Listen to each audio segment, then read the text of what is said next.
And welcome into the Wednesday edition, Robby and Rexrode, 102.5, 106.3 The Game, brought to you by First Horizon, Big Bank Muscle, Small Bank Hustle. Visit firsthorizon.com/get-it-all. Robby Stanley, Joe Rexrode, Connor Newton here with you on this Wednesday morning. We are live from our Busy Bee Plumbing, Heating, and Air Conditioning Game Nashville studios, home of the $99 yearly Beehive membership where the buzz is always about great service. Joe Rexrode, good morning. How are you?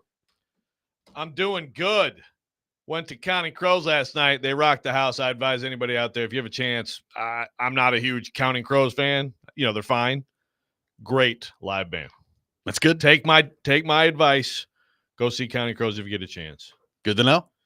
But don't do it on a Tuesday night if you have a morning radio show, ideally. But Connor Newton knows how that feels.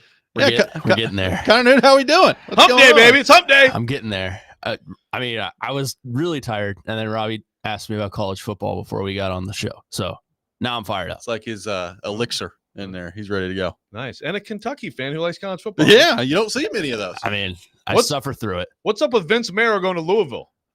I mean, I tried to put that in my update yesterday. Robby said I was a homer. Yeah. What's he doing out there? That's kind of big news, man. Yeah, that's what I told him. That's massive news. Allegedly, yesterday, I was listening to KSR, and they found him at a Dunkin' Donuts in Frankfurt, and they pulled up, threw the L's down, and then threw another hand sign at him. So, that's awesome. L's down, middle's up. Yeah. Jeez. Two birds. Wow. Double birds to Vince. I mean, that guy has been a huge part of Kentucky's success. Yeah. Just walking through the Dunkin'. Just getting things fired his way. My goodness. Man. Hey, update for you. I'm looking on SeatGeek right now. Coldplay, $266. That's where it starts. It's going down. But okay, that's still astronomical. But you can get section 308, row DD, for $266. All right, good to know. It's funny you bring that up. Well, by the way, Counting Crows waited, $50 a piece. Boom.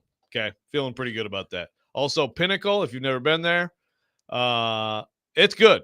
It's a cool place. It's, you're standing or else you're on the little balcony. Then those were like expensive seats, but it is a very cool venue. So it's a good addition to our catalog of venues. But during the concert, Caroline, and this has this text thread with other moms and stuff about Coldplay. And finally, I'm like, we're at a show. We'll get to Coldplay in late July when we get to it. Stop talking about Coldplay. I mean, it's amazing. I'm just telling you, for the market research I've put into this over the last day, it looks like it's going to trend downward. I hope so, man. I hope so. And you saw them, and they were yesterday, like the day of the show, down. So that's good. Let's hope so. Because again, we saw them at Pine Knob in Michigan 15 years ago, and I bet you we spent $40 at an outdoor venue that probably seats like 9,000 people. Yeah. And now they're in Nissan Stadium, which for a concert is what, 50, 60? Yeah. Right? I mean, the math is not mathing, but shout out to Coldplay. Apparently it's an amazing show. So I'm not missing the show. Shout out to Coldplay. See you in July. And Counting Crows. Shout out to all of them. Always go to the show. Absolutely. We got a lot to get into on the program today. Paul Kuharsky will be with us later in the program, and we will get into day one of mini camp that took place yesterday. Day two coming up today. A lot of things to get into with Kuharsky later in the show, so we will do that. We will take your thoughts on our phone and text lines, which we do have access to today, by the way. Yeah. We are back into the text line, driven by WilsonCountyHyundai.com, 615-737-1025. Joe, we begin with Jeffery Simmons yesterday at Titans minicamp. Number one, he was there. Not that was a very huge surprise. I guess there were some Titans fans that wondered whether or not he'd actually be there. And I was like, I don't really understand why he wouldn't be. I mean, it's not like he's in some sort of contract dispute right now. So as expected, Jeffery Simmons on the field in attendance yesterday at minicamp. And of course, we knew at some point he would meet with the media, and his decision to not show up to OTAs would come up. And I was going to be interested to see what Simmons' response to that would be. So we got it yesterday. Here's what Jeffery Simmons had to say in his press conference yesterday as related to why he did not show up to OTAs. Great to be back out here on the field with the guys, getting to work with the guys. It's not always a easy decision, making that decision not to be here. with your teammates, especially with a lot of new guys. First pick of the draft, not being here, but I made that decision. It's a personal decision. Today was a good day. I was glad to be back. Like I said, that was my decision. It was a personal decision, and that's pretty much what it was. And like I said, it felt great to be back out here today. What led into that decision to stay away? Like I said, it was a personal decision, and like I said, today I was back out here full of energy. It was great to be back out here with the guys. Personal football decision? It's a person is from football, off the field, everything. Like I said, I made that decision because of me. So that was Jeffery Simmons yesterday. Joe, your reaction to what he had to say, which I believe about 9 times talked about it being a personal decision. Yeah, so a personal decision to me is not like I had a personal reason. Right. Personal reason is, something, whatever, something happened in your family, or again, like Derrick Henry going into his second year. We found out later after Jarrell Casey's like, well, now I know who I can trust around here. Yeah. And then Jason Wolf wrote it, and then the Titans got mad at Jason Wolf for writing what Jarrell Casey absolutely said. Yeah. Actually, I need to ask Kuharsky about that later. I think he cried about Jason Wolf too. It's like, shut up, man. Anyway, this is so that was, and then we found out later. Yeah, okay, he was finishing up his degree at Alabama, but it's a personal. Okay, so you made the decision you decided not to come. That is personal. I guess every decision is personal, is it not? Like, yeah. I mean, it's, like, I don't think every decision that you personally make is a personal decision of some kind. That is correct. Yeah. So I took it as I just decided not to come. He said it's like it's not an easy to say. Okay, so you just decided not to show up. Yeah. Like there's not like some pressing reason. You just didn't show up. Yeah. As much as Jeff Simmons is clearly annoyed, but like questions like this, and over the years there's been different things with him that have required. Obviously, last year when he tried to bend Andrew into a pretzel and then serve him to the kids at the camp. Here you go, kids. Have some little chunks of Andrew. He has these kind of like whatever, not an apology scrums or whatever. And they, obviously he doesn't enjoy them. No, clearly. And I don't think many people would. Like this is one he signed up for, though. Like if you're going to do what he did, you're going to have this. You're going to have what you had yesterday. Yeah. So it's like, to me, another reason to just go ahead and show up at the voluntary stuff. But hey, personal decision. I was listening to Stilly yesterday, and I'm sure he took it very calmly. He spent a lot of time on Jeffery Simmons yesterday. And look, I will say there were clearly some Titans fans that were mad about what Jeffery Simmons said and the way that he said it, and just basically not showing up to OTAs. And I get it, right? Like we've talked about the leadership part of it and the message you're sending and all that. I guess what bothers me about his answer yesterday is there's no possible way you couldn't have known that these questions were coming. Like it's the only thing that people were going to talk about. And that was your answer? Like you couldn't. I would have rather him say, hey, I've got my workout plan and I feel way better about my process and I didn't want to screw that up. Like I would rather you just be like honest about it rather than it's personal decision. It's like, okay, well, you aren't more prepared for this question than what you gave out there yesterday. I don't understand that. I agree. I mean, it's like, because again, we've talked about, I disagree with anybody who says there's nothing to this, because it's kind of an inflection point for this franchise and for him. And so to me, it's like you take advantage of all the opportunities you had to be around teammates and to try to build something chemistry wise. But what's wrong with just like, I think people would take it a lot better if you were like, yeah, look, I mean, I just have my routine and I believe in it. And I just, like something like that. I would much rather have heard that if I'm a Titans fan. Because as far as I can tell, he sent out a video on Twitter of his. I'm sure he's been working out. Right? Sure. Yeah, like I'm sure that he's been in shape, right? Like I have no doubt. Jeffery Simmons has never like shown up out of shape or anything. So I don't doubt Jeffery Simmons and his process here. I thought it was really poorly handled the way that he answered the question. And they talked yesterday about the weight that he's lost. And I think it was, he's trimmed some weight and he's trying to get, a little leaner and quicker out there. Like I said that, like, well, I've got my process. I'm trying to lose a little bit of weight and I feel good about my training routine where I was at to go do that. Like anything, basically, other than that's personal decision. But it's like, okay. It was stunning to me that they did not have a better canned answer than what he showed up with yesterday. Sometimes you want to, like you just don't want to talk about something. And especially like if there is something personal in your life, like actually something personal happens or whatever, it's, fine. I had stuff going on or whatever. But personal decision, okay, so you just decided not to show up. Okay. Yeah. Like sometimes it helps you to go ahead and just there's nothing egregious. I mean, I still would disagree with it. I still do. But there's nothing egregious about, look, man, I have my process and whatever. That was not a time to say nothing. LD from McMinnville on the text line driven by WilsonCountyHunter.com says Stilly called Simmons a loser repeatedly. Is that right? I did hear that. Is that true? A loser. He said that a few times, yes. I mean, see, this is the thing. Like, a loser. That's what he said. I heard none of this. We're going to have to put Stilly in a helmet when training camp rolls around out there. I didn't hear any of this.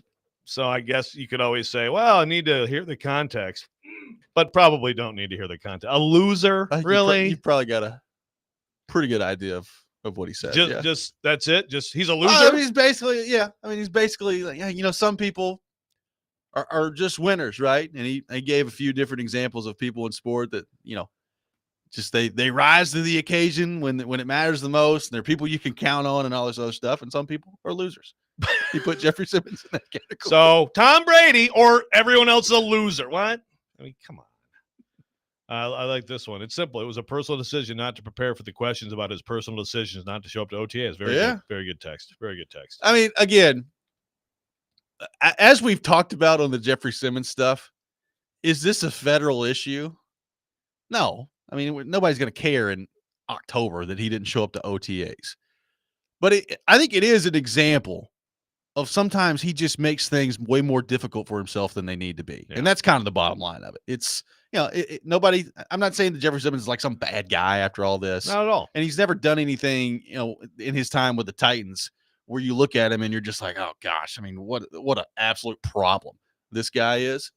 But he has a tendency to make things a little bit more difficult than they need to be. Yeah. That would be how I describe it. Yeah, and obviously sometimes like loses cool in the field, stuff like that. But again, it's not like it's not like Loan at his peak. When you're like, what is this guy going to do? Completely loose cannon. Right. It's just, but you're right. And it's a lot of the making it hard on himself is just the reacting to things, reacting on social media. But as sensitive as he is to things, clearly, even like people saying, gee, not sure who the heck did they sign last year? Oh my gosh. Good Lord, Jamal Adams. Thank you. Yeah. Not sure Jamal Adams is an all-pro still. Yeah. I mean, like, stuff like that he gets mad. So like if you're that sensitive to that stuff, then that's where it's like, to your point. So handle something like this better than you did. And I also think, again, this is where the Titans and where they're at as a franchise factor into this. Like, honestly, if they were 10-7 and made the playoffs last year, I don't think anybody would care if he didn't show up to OTAs. But you're the worst team in the league, and you're supposed to be one of the leaders on this team. So that's where this all stems from. And I just thought, repeatedly say, well, that's personal decision. I just thought not handling that as well as you should have yesterday was surprising to me. Like, I don't think it was very difficult to anticipate those questions coming yesterday and coming up with a canned answer that was better. That's personal decision. Yeah. Yeah. Just a little bit of an answer. And it doesn't, you don't have to have extenuating circumstances. I mean, no. LD brings up like the child support stuff. Yes, he does have that. But again, everybody on this and on these teams, they have personal things in their life, right? I mean, people have lives, and that's a thing that he has to deal with. But I don't see how that precludes him from showing up to voluntary work. I think it is voluntary. Anybody who says it's voluntary, that's the word. I agree. But again, you're trying to go beyond just being some dude on the team, right? 615-737-1025 is our phone number. We'll take more of your thoughts on Jeffery Simmons, some of his comments yesterday, plus something Brian Callahan said about Jeffery Simmons that caught my attention. We'll get into all that. Robby and Rexrode, 102.5, 106.3 The Game.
Career coach, what more do you challenge Jeff to be better at? One more time.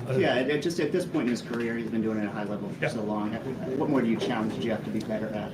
I think you can always improve. I think you can always find an area of your game. And to me, the best players that are like Jeff, those guys that are high level players, are always looking for somewhere to improve their game. I think I'd love to see more sack numbers from Jeff. That would be a goal for him, to be able to actually get the quarterback on the ground. Now, he affects the quarterback a lot, but the actual getting of the quarterback on the ground is something that I think he can do a better job of. And I know he's hell bent on making that happen for us. But there's always something you can get better at. He's always working at something, and I think he's grown as a person. He continues to grow as a player. You'd like to feel like he's sort of hitting his prime at this point, with the experience that he has and the amount he's played, to get the best version of Jeff this year.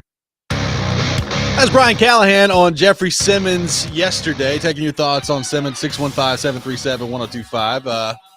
Joe, Brian Callahan saying, hey, let's get that sack number up. Get after the quarterback, get to the quarterback, and finish the deal on the quarterback a little bit more often.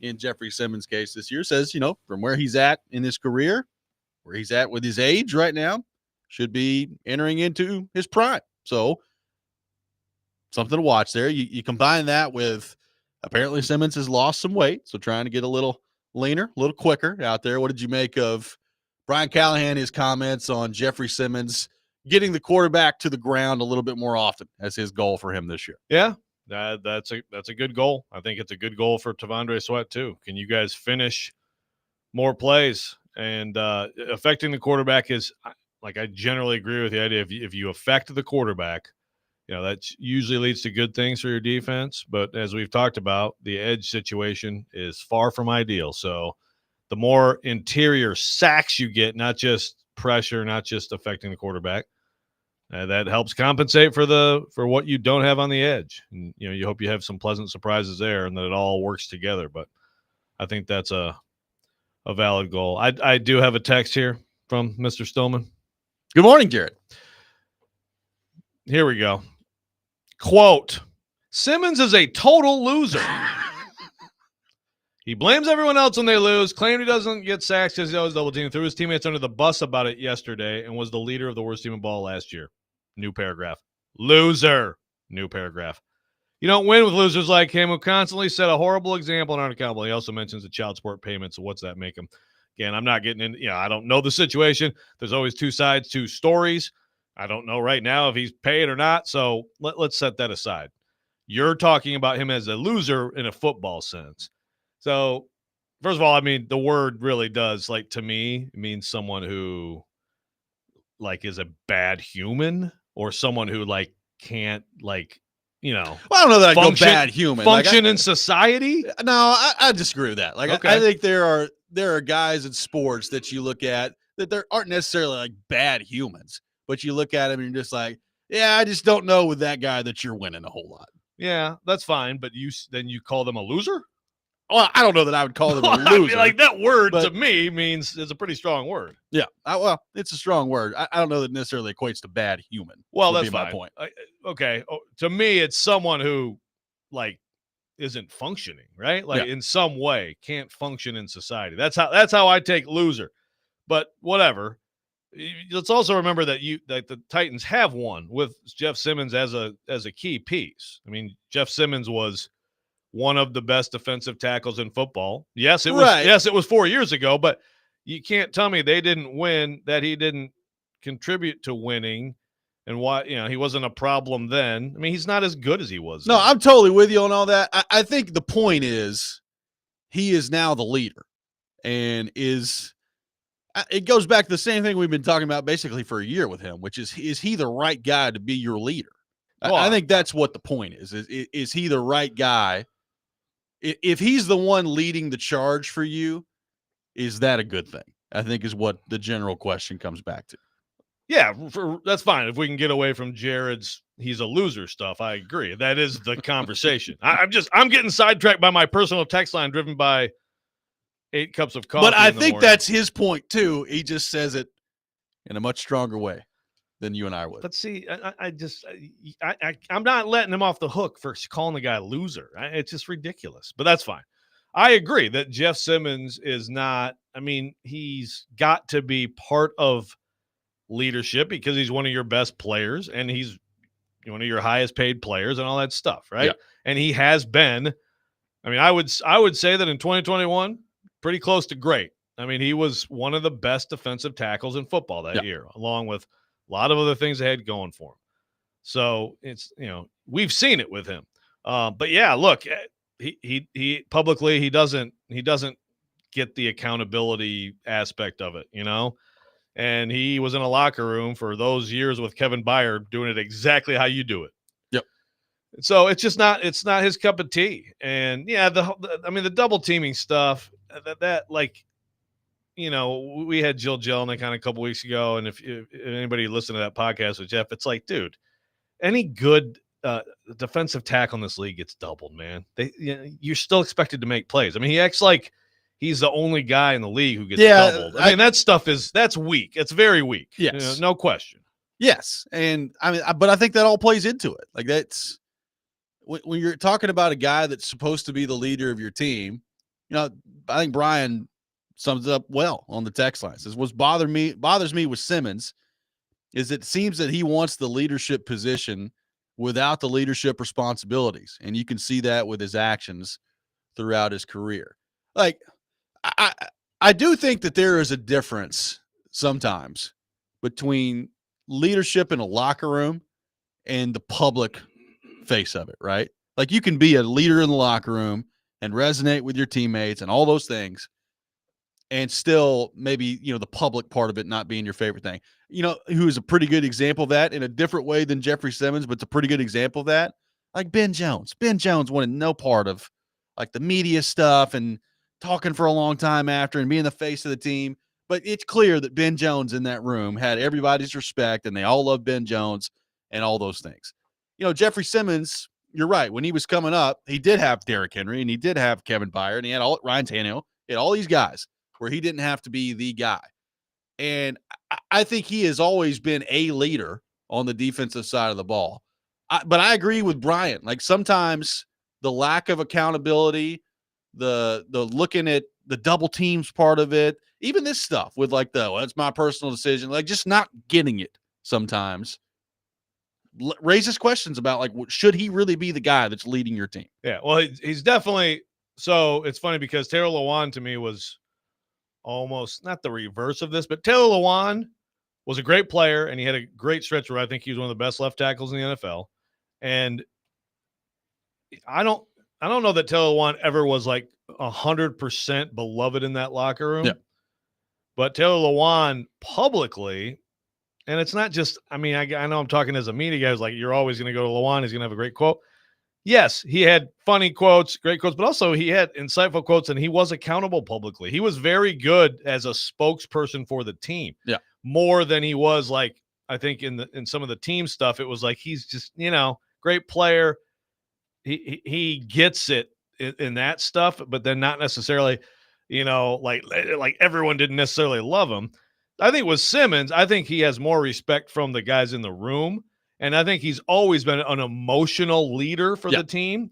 Even going back to the early days, like he brought the juice. He talks trash out there, and there's something to that, And he's backed up a lot of the trash talk too, by the way. Not all the time, but he has.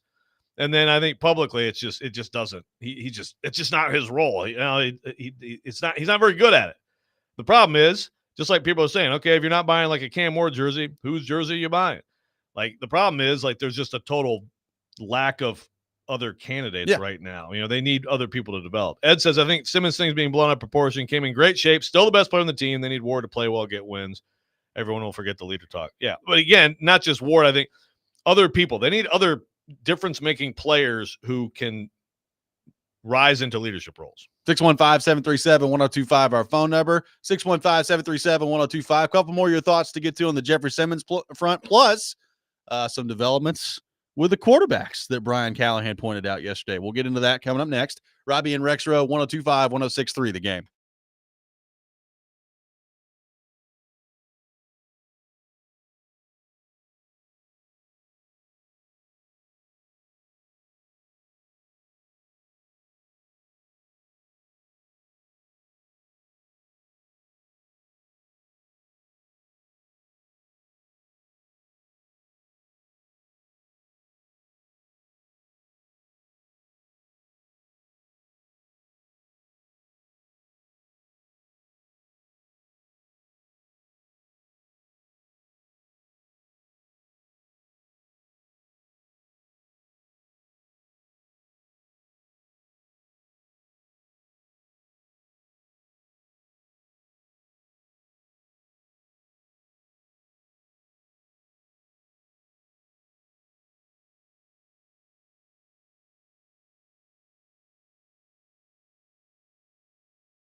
Welcome back in, Robby and Rexrode, 102.5, 106.3 The Game, brought to you by First Horizon, Big Bank Muscle, Small Bank Hustle. Visit firsthorizon.com/get it all. Robbie Stanley, Joe Rexrode, Connor Newton here with you on this Wednesday morning, talking all things Titans. There's a text from Jared from Spring Hill you want to get to. Well, there's text from multiple Jareds. A lot of Jareds flying around this morning. So Jared Stillman is inviting me to listen to some more comments from him that Jared took his throwing his teammates under the bus. So you know what? I will, and I will. If I really agree with Jared, who again has gone way too far calling him a loser, then I will let him know. But I think this is a great take from Jared from Spring Hill. Okay. He says, I think we're not analyzing Simmons properly. He takes everything personally. You know, the Titans shipping out every resource for him. He's looking around at nobodies. I guarantee he's pissed off with the Titans, and I don't blame him. We've all been on bad teams. I don't blame him for not showing up. So the last part, I still think you need to show up. I mean, you're still getting paid a ton, and you're trying to turn this around. But I do think that any discussion of this whole situation, you know, there's a lot of focus on Jeff Simmons, a lot of blame for Jeff Simmons, all that stuff. Some of it's fair. Let's also remember he is still arguably the best player on what is now a terrible team, and it is not his fault. The Titans completely botched so many drafts and free agency periods and firing everybody, and they're a joke of a franchise right now. And he came in and was part of winning when they were among the best teams in the league. And the decline since then, it's not on Jeff Simmons. No. And look, Jeff Simmons, this is one thing where I think if you misunderstand this, please believe me on this. Oh, he wants to win. Okay. I mean, yes. Yeah, I don't think nobody questions that, right? Like, is there? Do you want me to show you the personal text line driven by sure. My punching my phone because I keep getting these texts? I mean, yeah, I guarantee you that Jared thinks that he's all about himself. I don't think he is. Now, is he accountable enough? No. Publicly, and you stop talking about double teams, man. Seriously. Yeah, we got to let that go. So he doesn't take enough public accountability for his own performance, and he just needs to say, I got to be better. But does he care about winning? Hell yes, he cares about winning. And I think more than some people. I think it's he takes it personally. So now he's doing a lot of losing here. Yeah. And I think that he's not handling it well, but also, like, it sucks. And it's not his fault that they suck. No. We can go down the laundry list of things that we've talked about a billion times on this show that have led the Titans to where they are right now. Do they need better play from Jeffery Simmons? Yes, they do. But is Jeffery Simmons, one of the key reasons why they're not very good? No, he is not. There's a long list, my friend, when you start talking about that. So, again, as somebody on the YouTube chat earlier was like, if all this was voluntary, why is it that big of a deal? As I've said, when we move to September, October, we're not going to care about this. Like, it's all going to come down to how well or not well he plays at that point.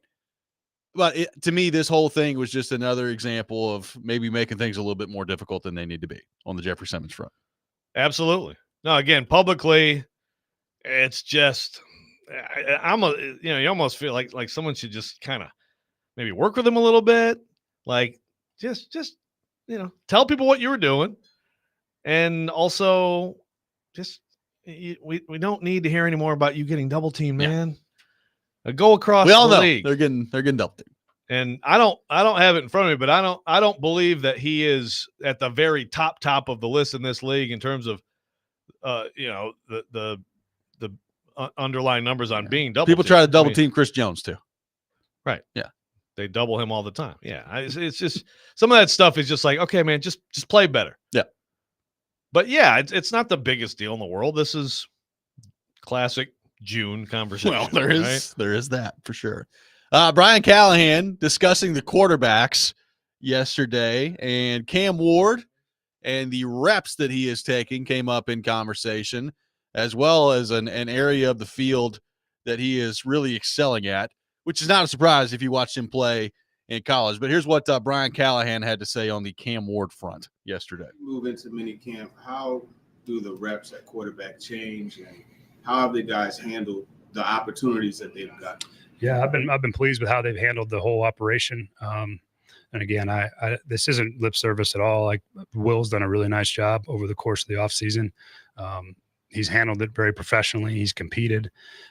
Cam's done the same, and then Brandon and Tim have done the same things as well. They've all had opportunities. They made the most of those opportunities. I think all of them have. It's been a good spring, I think, for the quarterbacks in general. That part I feel good about. I'm confident with where they're at. Cam's still taking probably more of the reps because he's got more development to go. He's got more things he's got to get exposed to as a young player. But they're all getting opportunities, and I think the takeaway is that they've all made the most of those chances they've had, and it's been a good process this spring. So that was Brian Callahan on Cam Ward. Says the reps are going to start to go more his way, and talked about how he's got a lot to work through and learn out there. So that's why the reps are going his way. I think we all know it's because he's going to be the starting quarterback, which is why the reps are about to go his way. That's another reason that are coming up. So that was before practice took place. Now, as practice went on, I'll just read the first couple of graphs here from Jim Wyatt from TennesseeTitans.com. Says, here's a look at some observations from today's session. Cam Ward, oh my. On the first day of the team's minicamp, Titans rookie quarterback was intercepted for the first time this offseason by Cody Barton on a throw across the middle. It came early during a 7-on-7 period on Ward's third pass of the day. So what did he do next? He completed his next 18 passes in practice, including 6 of 7 in 7-on-7, and then a perfect 14 for 14 in team periods, making him 20 of 21 on the day. Ward's best practice of the offseason. Now, Stilly said yesterday that he was there and he watched it and he was fine, I think was the word that Stillman used. Kuharsky called Cam Ward solid yesterday at practice. So we'll have Kuharsky in here later to get kind of a more detailed breakdown of what exactly went down with Cam Ward yesterday. But what did you make of all that? Callahan talked about Ward getting more reps and then apparently him playing pretty well at practice yesterday. Oh, man. June. Good old June. 14 in a row? Is that what he said?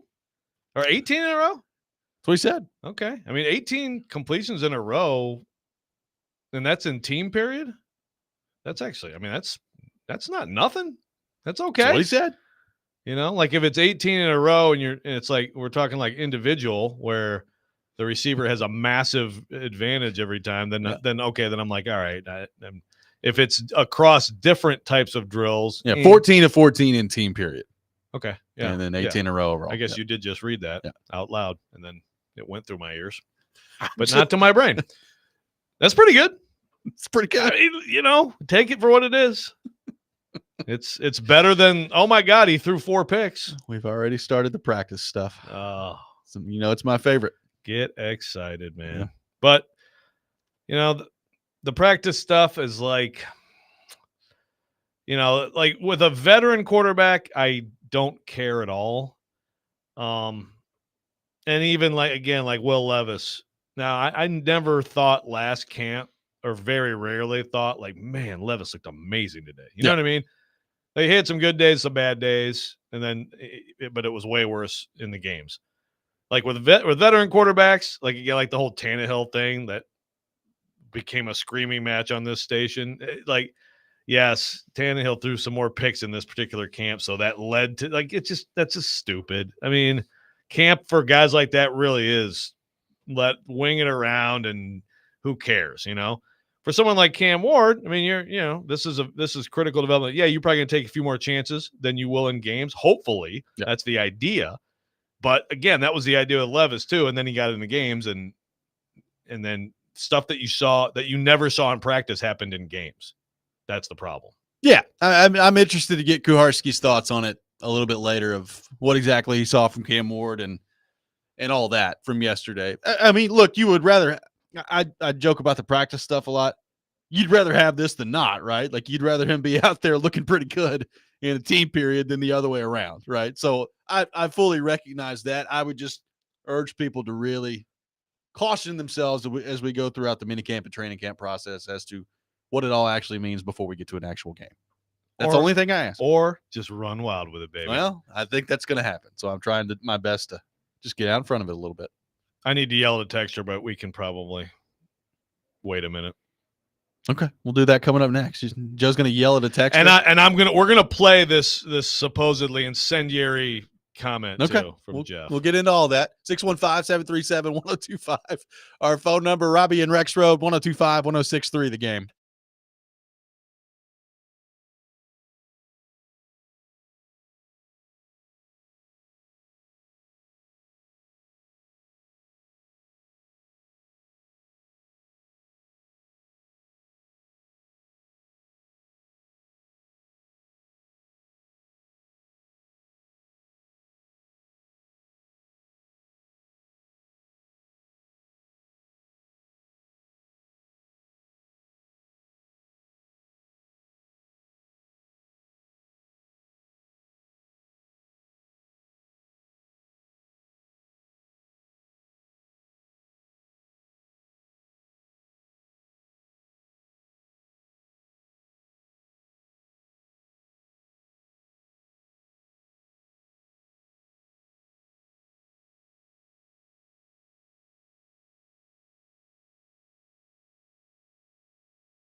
So what is your opinion, Jeff? What do you got?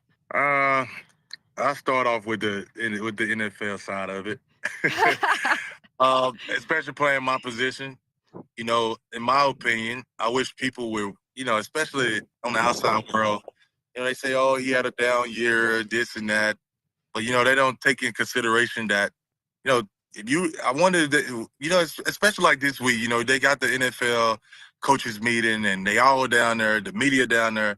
And why not just go ask some of these coaches, head coaches, what is your game plan against number 98 for the Tigers? You know, it's never single blocks. Mm-hmm. So instead of looking at in my opinion, instead of looking at the game stat sheet, look at the game itself and how many hands is on number 98 every game. The tape. Watch the tape, right? That's what you're saying. Watch the tape. You know, at this point, you hate to say it to the media because then some people want to consider you as a butthole, but you know, it's like, you know, sometimes I do get a little frustrating, and you know, just to hear, you know, you're not having a good year. What you think the problem is? I'm like, because I'm getting double teamed 95% of the game. So, you know, that's one of my opinion. That was Jeffery Simmons on with the Nashville Game Changers podcast a few weeks ago with Jill Jelnick.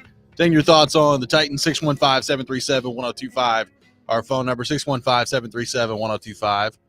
Joe, you had a texter that you wanted to yell at, so I'll now give you the opportunity to do so. Sorry, I got Jared questioning my work ethic on my personal text. Now he's gone to I'm now a loser. Oh, good. Let's see. Yeah, where is that? Oh, here we go. Unnamed texter says, I could care less about Jeff Simmons showing up during voluntary stuff. It's the media that's blowing up what he says. And so my response to that is, oh, so you care a ton. Good to know.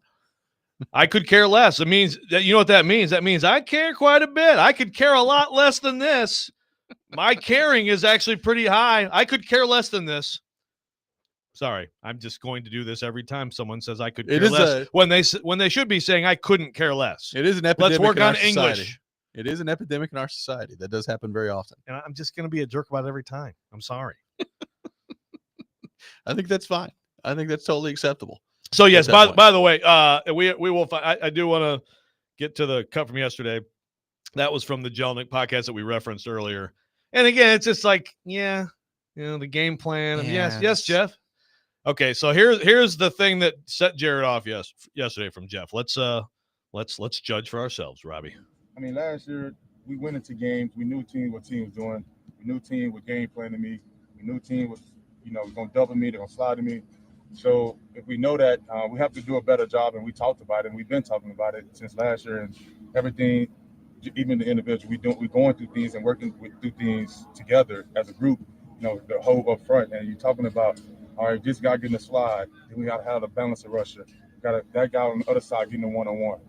8 guys on the edge, they got one-on-one. So, you know, we talk about the 4 points of the quarterback, you know, back foot, front foot, upfield.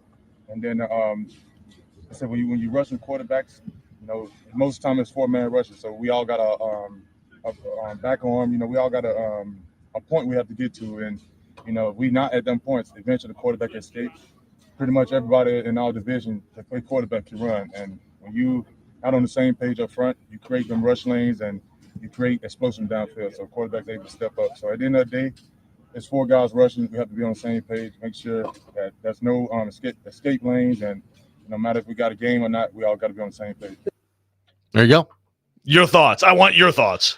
I mean, I didn't think there's anything especially egregious there. Now, I will say, every now and then it would probably be okay just to say, yeah, I got to play better. Like, you know, I've got to get after the quarterback a little bit better. I've got to make sure I do a better job of fighting through the double team, get the quarterback on the ground, have a better impact on the game than I've had over the last couple of years. Yeah. But I didn't think that was like, you know, especially throwing his teammates under the bus or anything like that. No.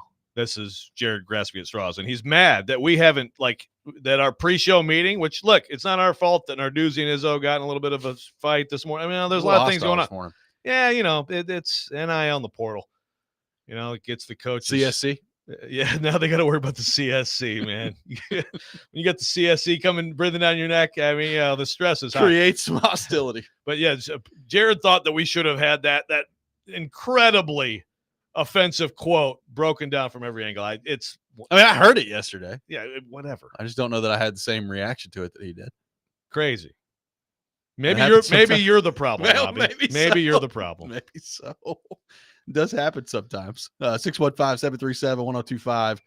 Our phone number. I got one texter that says, poor Cam Ward really is the most disrespected number one pick ever. Guess we're not talking about Cam Ward enough today. Anyway, the rookie, whatever, Yeah, he's whatever. all right. But that Jeff Simmons throwing his teammates under the bus by saying that they need to play well together. How dare he? Paul on the text line, taking a different approach to the Cam Ward thing, says, wow, Cam Ward completing 18 passes in a row to me is more of a sign of how bad the secondary is going to be this year than how good Cam Ward is. Well, there is that. I don't know. Now I'm hearing some positive reports of Aya Manor out there. There's a little bit, I think, and look, I don't completely dismiss that, especially with a rookie that is just getting started. I think if you stand out again, AJ Brown, pretty quickly at this time of the year, going into the 2019 season, you were like, I mean, again, a lot of us had to watch him at Ole Miss anyway.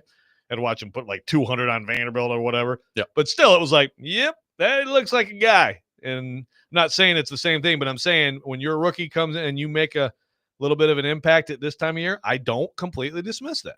No. I mean, there's something to that, potentially. Craig says, I'm interested to see what PK says about Ward yesterday because I've seen a few glowing reports of his performance. Meanwhile, PK just deemed it solid. We will get PK's thoughts on this later. PK deemed it solid. Still, he said he was fine. And Jim Wyatt, very excited about Cam Ward's performance. What was the word? Did Wyatt actually have an adjective, a specific adjective? I mean, not really. He just said, oh, my. Cam Ward, oh, my. That's what he said. Okay. Yep. So I don't know. I mean, you could take that, I guess, a few different ways. We should have. Oh, my. Should do a thing where, like, just have all of them, Glennon, Terry McCormick. By the way, Terry, friends of Terry, just I want to preemptively say we like Terry. And have everybody just at the end of each day just give their one word on Cam Ward's performance. Yeah, that's a good idea. Yeah, it's just see the differences. You could have one. You probably find some trends in there to describe Cam Ward's performance today. What would it be?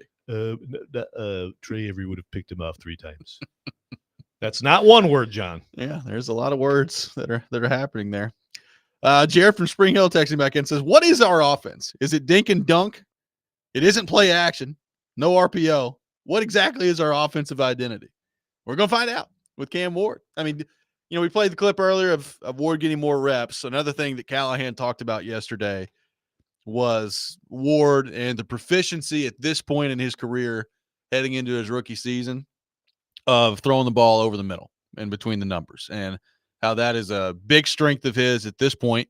And they're working on some other parts of his game that probably need some work and some improvement. But basically talked about how, some of the offense is going to be highlighting his strengths. And one of his big strengths is using the middle of the field and throwing the ball over the middle of the field. Yeah, I thought that. I really thought that was interesting stuff from Brian Callahan about that. You want to hear that because that's exactly what has worked at the last stop for Brian Callahan. Again, I'm not trying to compare those guys, but that's definitely that style a huge part of their success. So Cam Ward is hitting the strike zone every time on that stuff. It's a big deal. 615-737-1025, our phone number, 615-737-1025. Some interesting comments from Brian Callahan on another member of the Titans offense yesterday that we'll get into. Coming up next, Robby and Rexrode, 102.5, 106.3, The Game.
live on the Game Nashville Sports Network. Good morning, I'm Connor Newt with your Game Center update brought to you by Ponce Law. Injured in an accident, call Ponce Law at 615.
Hour number 2, Robby and Rexrode, 1025, 1063 The Game, brought to you by First Horizon. Big bank muscle, small bank hustle. Visit firsthorizon.com/get it all. Robbie Stanley, Joe Rexrode, Connor Newt here with you on this Wednesday morning, live from our Busy Bee Plumbing, Heating, and Air Conditioning Game Nashville studios.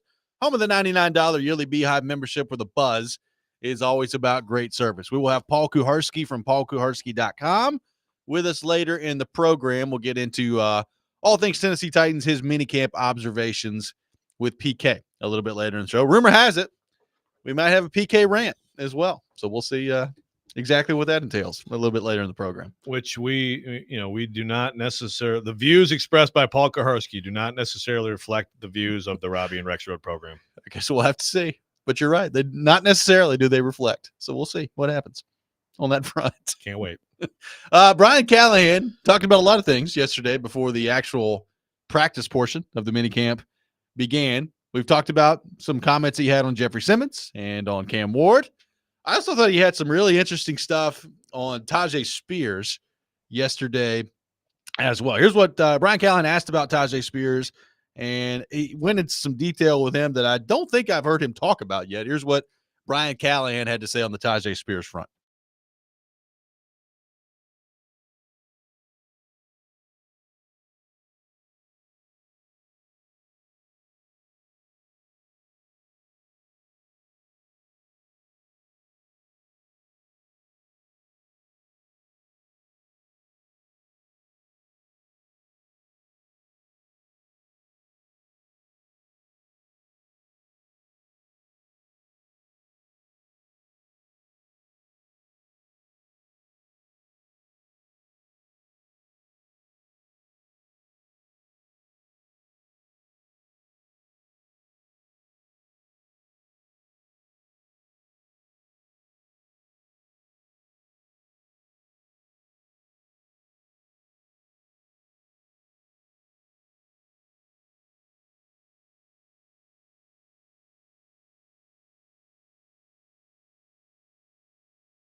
That was Brian Callahan yesterday on Tajay Spears. I thought that was interesting. What did you make of what Callahan had to say on what was a challenging year for Spears last year and apparently incredible personal growth that he's noticed from him this offseason? See, that comment to me was interesting. And I think it's more than just, yeah, this guy had a great offseason. Oh, looking good, feeling good, optimistic. Yes, like Brian Callahan, he trends toward being an optimist. Yes, for the most part. But talking about, first of all, go back to Jeffery Simmons, personal decision. Okay, so you decided not to show up.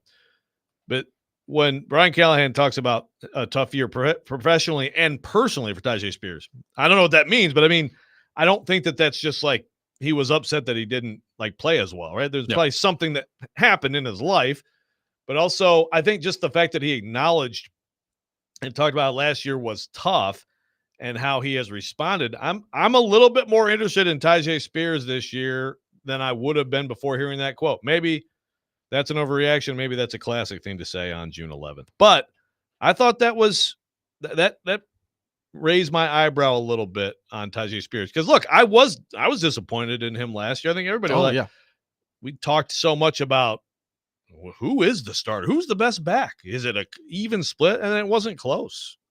Eventually. And that's credit to Tony Pollard. And I'm not saying that it's going to flip-flop or even get close to even or whatever, but I do feel like Tajay Spears underperformed general expectations last year. Don't know why. If he really had this, this great offseason, I know everybody had a great offseason, but when he talks about that with the whole picture of last year into this year, I'm interested. Well, when you put that together with Brian Callahan's comments on really trying to maybe even up the carries a little bit more this year and have more of a balance as to how you're using Pollard, I don't think you can do that if you're Callahan unless you're pretty confident in what you've got in the running back room, right? I mean, it's great to have a philosophy of trying to use the backs more evenly. But if you have no confidence in your running backs beyond Tony Pollard, how do you do that? It's great to say it, but if you can't put it into practice, in actuality, it doesn't do you a whole lot of good. So, I mean, we'll see. Spears, part of the story last year with him was injury, right? I mean, he only played in 12 games. But I would say when he was out there, I mean, look, you're talking about a yards per attempt that dipped from 4.5 his rookie year to 3.7 last year. So that's a pretty significant drop there. Is some of that the offensive line? Probably, but that's a pretty significant drop there. Is some of that as simple as, and PK's brought up this point. I think it's a good point. How much does the running game improve if there's any sort of semblance of a threat with the passing game at Cam Ward, right? I mean, look, it didn't take long last year where teams were like, yeah, please throw the ball. Please throw the ball against us if you're the Titans. So does that change at any point this year? And if so, how does that help not only Pollard, but can Spears be a factor there? But another point you brought up that I think we're still waiting to see on Spears, I need to see him be a threat in the passing game as well, and he's not really done that to this point. Yeah.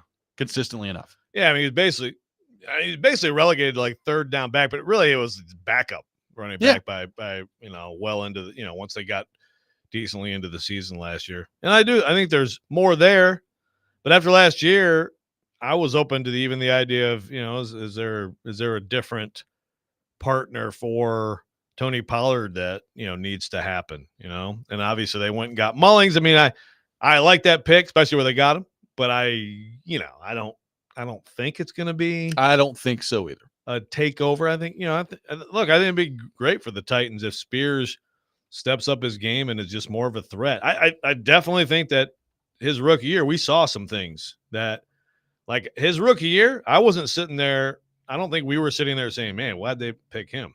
You saw something. And again, the context is in a terrible offense with a terrible offensive line with, a star running back who just bashed his head into a brick wall all day. And then he goes to another place and darn near gets 2,000 yards.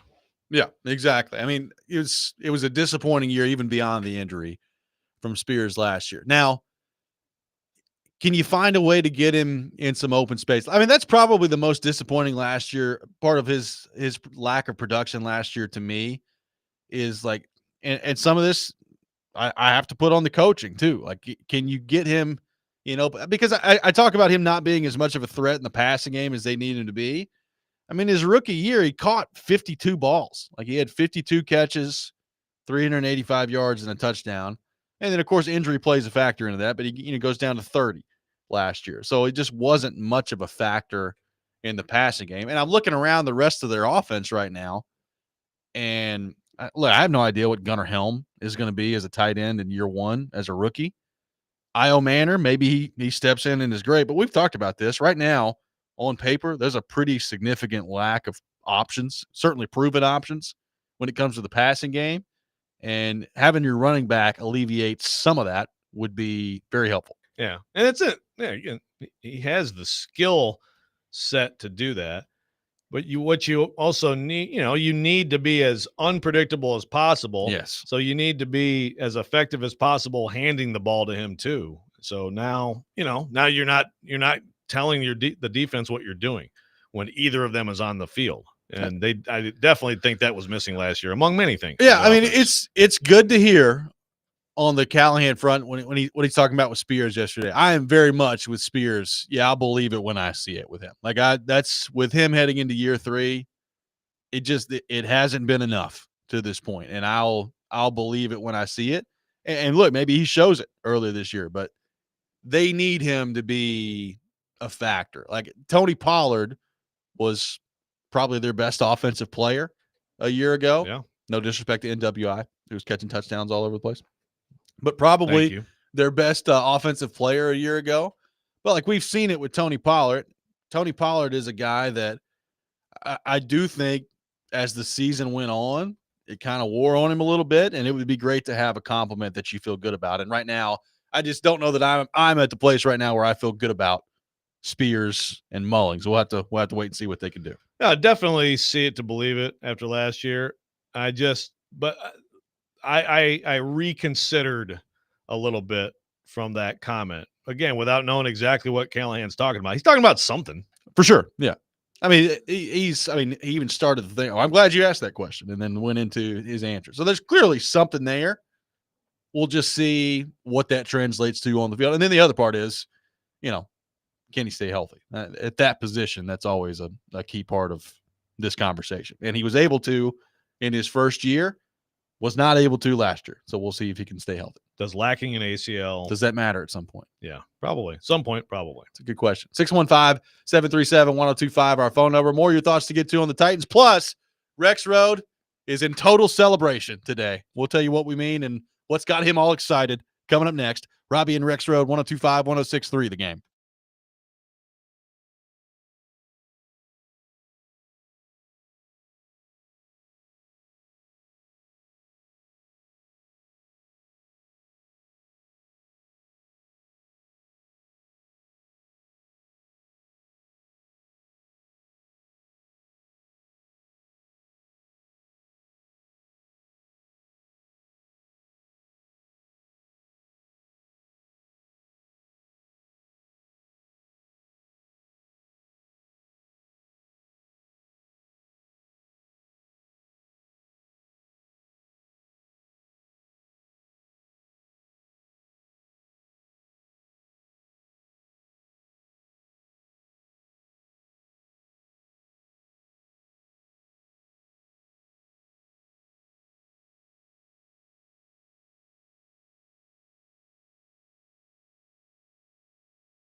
Tune in to 94.9 The Fan today as the Nashville Sounds take on Norfolk. Pregame beginning at 5:20. First pitch at 5:35. Coverage also available on the Game Nashville app and at theGameNashville.com.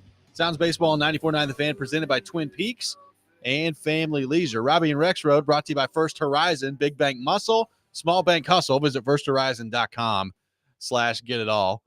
Joe, before we get to what's made you very, very happy in the world of sports, I have another thing that will make you very, very happy in the world of sports.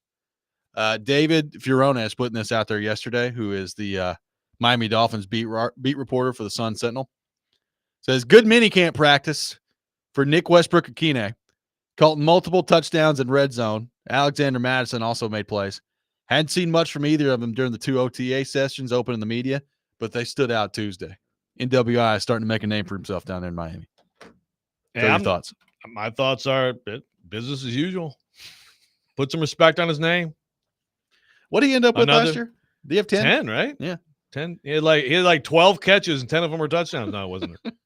It was an incredible rate. Incredible touchdown rate. Yeah, okay, so he had 9. He had 9 touchdowns on 32 catches. It's pretty unbelievable. By my math, that's about a touchdown every 3.5 catches. Yeah, that's pretty good. That's a pretty good rate. Yeah, that's pretty good. So there'll be another guy in the league, just like the Preds and Titans fans. Just sit and watch other teams and shed a tear for whichever player is now doing really well in another team. Tua stays healthy this year. He might end up with 15 touchdowns down there. I mean, Tyreek Hill, step aside, buddy. NWI is here. Jalen Ramsey, I'd stay out of practice. Yep. NWI is going to cook you. You want to up that trade value, you just stay away from NWI. Exactly. You won't look good in practice. Do not make him cover NWI or the trade value plummets. So something in the world of sports, Joe, has made you very, very excited as we sit here today on June the 11th. What is that, and why are you so excited? Well, it's official, and congrats. Congrats to Garth Glissman of the SEC, Associate Commissioner for Men's Hoops, because he is the guy who wrote the rule that really, if you go back 10 years and watch the NBA, we've got all the NBA takes here. People don't like my NBA take that it doesn't totally suck and that these teams wouldn't get crushed by the 1983 76ers. Yeah, well, the NBA about 10 years ago had what college basketball has had, which is just constant review after review after review.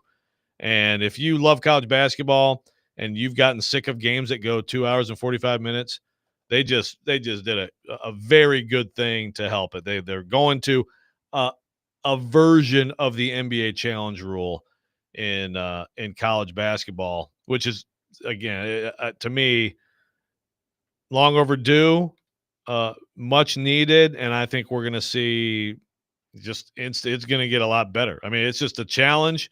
If you get one, these are the challenges you can do: out of bounds calls, basket interference, goaltending, and then the secondary defender and the restricted arc. So it's not like the NBA where, because honestly, to me, with some of the challenges, it's like, so you just challenge like an out of bounds play, but then you saw that he fouled him, and so you're doing the foul now from the challenge. I find some of the NBA, because that's what they do. They challenge a different play and hope that they'll see the other thing on the play. I don't really like that. This is a lot more restrictive than that. But the bottom line is we're not going to have the constant nitpicking on every little ball. I mean, was it the Michigan-Wisconsin game in the Big Ten tournament last year? Like, they seriously had every possession, there was an out of bounds, like 3 or 4 straight. And it's like, guys, we can't do it. No more. If you have a challenge, you can challenge it. If you win your first challenge, you get a second challenge. That's it. And other than that, human error. We have to let human error. We want replay to be able to fix some things for sure, but we have to let human error still be a part of sports. It just like, I guess we're coming up on robot umpires and all that stuff. But in college basketball, it's gotten way out of hand, and this is going to get a lot better. At some point, the men's game also needs to go to quarters. Which, do we think that's going to happen? Yeah, but an issue with that is the ad sales for the NCAA tournament, and just how, so that's really like the sticking point, but I do believe it will. And of course, if you go to quarters, then you can't, like right now, if you have a bunch of fouls early in a half of a men's college basketball game, then you get to the bonus with like 14 minutes left, and you're just in the bonus the whole game from there, right? Yep. And so now with quarters, you start over in the fourth quarter. So even if you have a rash of fouls early in a second half, boom, you start over just like every other basketball league in the world. Every women's basketball, NBA, everything else in the world goes on quarters other than men's college basketball. So that will get fixed at some point, I believe. But this is a huge step forward for the game. I want to congratulate you for the first time in the history of the show working in a college basketball segment on June the 11th. I think it's for sure the first time you've done that. Way to go. Thank you. I mean, I'm proud of you. Well, I mean, that's the thing. Really, I probably should look to do it more often around this time of year, right? That's what people want to hear about in June. Well, I'm just saying, like, college basketball. It's kind of like the grab bag kind of year. I mean, I've got some ideas for the next couple months, ranking my favorite Led Zeppelin songs. Oh, good. And I look forward to it. The Mount Rushmore of the people I saw making out at the Counting Crows concert last night. Boy, we saw some interesting stuff last night. Interesting visual out there. People falling in love like instantly in front of us and then groping each other. Accidentally in love? Ooh. See what I did there? Look at you. Look at you, Shrek viewer. Connor well done. Shrek viewer. My goodness. Joe, you told me yesterday that you wanted to spend exactly 1 minute on Jermaine Pratt and whether or not the Titans should sign him. So starting now, that minute begins. Go ahead. What do you make of Jermaine Pratt? Well, you need to provide about 56 seconds of the minute. Sure. There's my whatever. Doesn't look like it's going to happen, by the way. Yeah. So Jermaine Pratt gets released by the Bengals. I believe he was there for 6 seasons. Bengals are in quite a interesting mess right now between this and the Shamar Stewart stuff, where Shamar Stewart still has not signed a contract, their first round pick. And like basically it's the 80s or something. Yeah, he's basically like, they know what's wrong. Don't worry about me. I'll sign at some point. We'll get the deal worked out, but it's their fault. And it's like, okay, cool. Well, you're a guy that had 4.5 sacks in 3 years in college. It's insane to me. You got drafted in the first round anyway, but here we are. But PK putting it out there that he doesn't think Jermaine Pratt to the Titans is going to be a thing. So there you go. There's our minute. There's your minute. There's our Jermaine Pratt minute. I asked you how much time you wanted to spend on it yesterday because Callahan was asked about it, and you said a minute. And that minute officially wraps up right now. 615-737-1025, our phone number. 615-737-1025. Couple more of your thoughts to get to on the text line. Plus, a philosophical question in the NFL that I have that after yesterday, I'm starting to wonder if we're going to see a trend. We'll get into all that coming up next. Robby and Rexrode, 1025, 1063, the game.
This week's Nashville's Best Deal is Staley's Chicago Italian Dining, one of Nashville's best-kept secrets and winners of numerous Best of awards. Enjoy authentic Italian beef sandwiches, Vienna Chicago dogs, and the best gyros south of Chicago. Get half off a $20 gift card while supplies last at theGameNashville.com/deals. Robby and Rexrode here on 102.5, 106.3 The Game. Robby Stanley alongside Joe Rexrode, Connor Newt. Paul Kuharsky from paulkuharsky.com is with us now on the program, as well as we take your thoughts on our phone and text lines driven by WilsonCountyHyundai.com. PK, good morning. How are you doing? How we doing? Doing awesome. How are you doing? How was day one of minicamp? I'm happy to be here. It was a thrill a minute. It's good to know. Yeah, I'm considering changing this rant because it's inside baseball. I'm just going to get bashed for it. So we'll see how it goes. Yeah, we will. Joe going to be attending? Joe has this nice habit now of waiting until 45 seconds before we're back from break. Now he's just walking into the room to get a coffee. He wants to just go get all the coffee. So I guess the work day is over for Rexrode. Very unprofessional, Joe. Come on in. The show's going on. I was talking to him in the hallway about Counting Crows, who's one of the worst live bands I've ever seen. He says they shaped up last night at Pinnacle. Well, Counting Crows, terrible live. Black Crows, terrible live until the brothers got it together. Recently, they've been much better. Sheryl Crow, good live. Okay, good. A complete breakdown of the Crows out there. It's good to know. Good to know. Rexrode looks to be putting some cream in his coffee. Cream in the coffee. I mean, I think this is outrageous. This should be going his file. He's going to end up being, 3 minutes late this segment? Demerit. 3 or 4 minutes late. Ladies and gentlemen, now entering 3 minutes into the segment, Joe Rexrode. Hey, thanks for coming. Hey, good to have you here on the Robby and Rexrode program. What's that about? I have a big question for you, and I was planning on asking it at the beginning of the segment, but apparently you don't attend the beginning of segments. What do you want to know, Paul? What was that about? What was what about? You're not attending the radio show. Yeah, I went to get my coffee. I up too far into the break. Yes. I was like, oh, I'm out of coffee. You were going to the bathroom when I came in. Yeah, I just went to the bathroom. A lot of things just happened with 45 seconds left in the break. What did I miss? Have you broken down Cam Ward's big day and I missed it? Why? This was fascinating to me in your forced college basketball minute. That you think men's basketball, which has a unique thing, having two halves, needs to go to quarters, and your rationale is because the fouls need to be reset, instead of saying, hey, guys, don't foul. Reduce your fouling so that you're not in putting people in the bonus 12 minutes, 8 minutes into the second half. So what you should do is adjust to the game as it's been for history or my lifetime. What you should do is pace your fouling so that the bonus doesn't happen until 4 or 5 minutes left in the game. But your solution is, hey, we need to change the contours of the game to allow these guys to foul at the rate that they're fouling. Yeah, you should probably stick to football there, pal. Like what? I mean, you can't control refs. Refs sometimes call games extremely tight. Every other level of basketball is quarters. Why is this halves? Just go to quarters. Well, women recently changed to quarters to be different. Like 15. Again, then they were one of two in all of basketball in the entire globe that doesn't have quarters. What you should do. So now they're not. Now there's one. When you're different, embrace the difference. No, because see, having halves means that we have to sit there and even if you don't have a rash of fouls, you're going to have a half of a half with everyone in the bonus, almost for sure, right? Yeah, pretty much. Am I wrong here? Could they not? No, slow your analysis is terrible. I mean, you could foul less. There is. You could. I mean, you could make every shot, and then you won't lose a basketball game. Why are you missing baskets? Why are you missing the baskets? Man, Tennessee gets Ziegler back. They'll be in good shape. They won't be in the bonus. Would you, Robby? Would you, if you were the czar of men's college basketball, would you switch to quarters? I've never really thought about it. I'd be disappointed. The half doesn't really bother me. I mean, this is the only reason to do it. That would be why. I mean, yeah, I guess. Yeah. I mean, I don't see what do you lose if you do that? Nothing. I just like it as it is. Now, are we still going? You going 4 10-minute quarters at that point? Yeah. Okay. So I don't want to change the game time. It No. changes up all the records. No, it's just like the women's game Yeah. has gone to that. It's better. It's just better because now with 10 minutes to go, you can have a hand check on someone and okay, here, take the ball out of bounds, as opposed to, well, we know everybody's shooting free throws by now for the rest of the game. By the way, shout out Screw to our that. listeners on the text line. Show who, some discipline. Show some Taylor discipline. says, according to Rexrode pulling his Jeffery Simmons, says it was a voluntary segment and he wasn't there for personal reasons last time out. Wes says Joe had Nice. personal things going on, so he could not attend the beginning of the segment. That's right. It was a personal decision to fill my coffee and urinate. Although I did make Not also at the same time. No, Let's let the record show those things happened at different times. that was not my sweetener. And also it was a personal decision to sit there staring at my screen for the first 2.5 minutes of the commercial and then be like, oh, I guess I'll go get a coffee. Joel on the text line wondering if PK went to the U.S. versus Switzerland game. I did last night. not, and I did not go because I knew I would be disgusted by what was going to unfold there. It's a C team. We barely have an A team.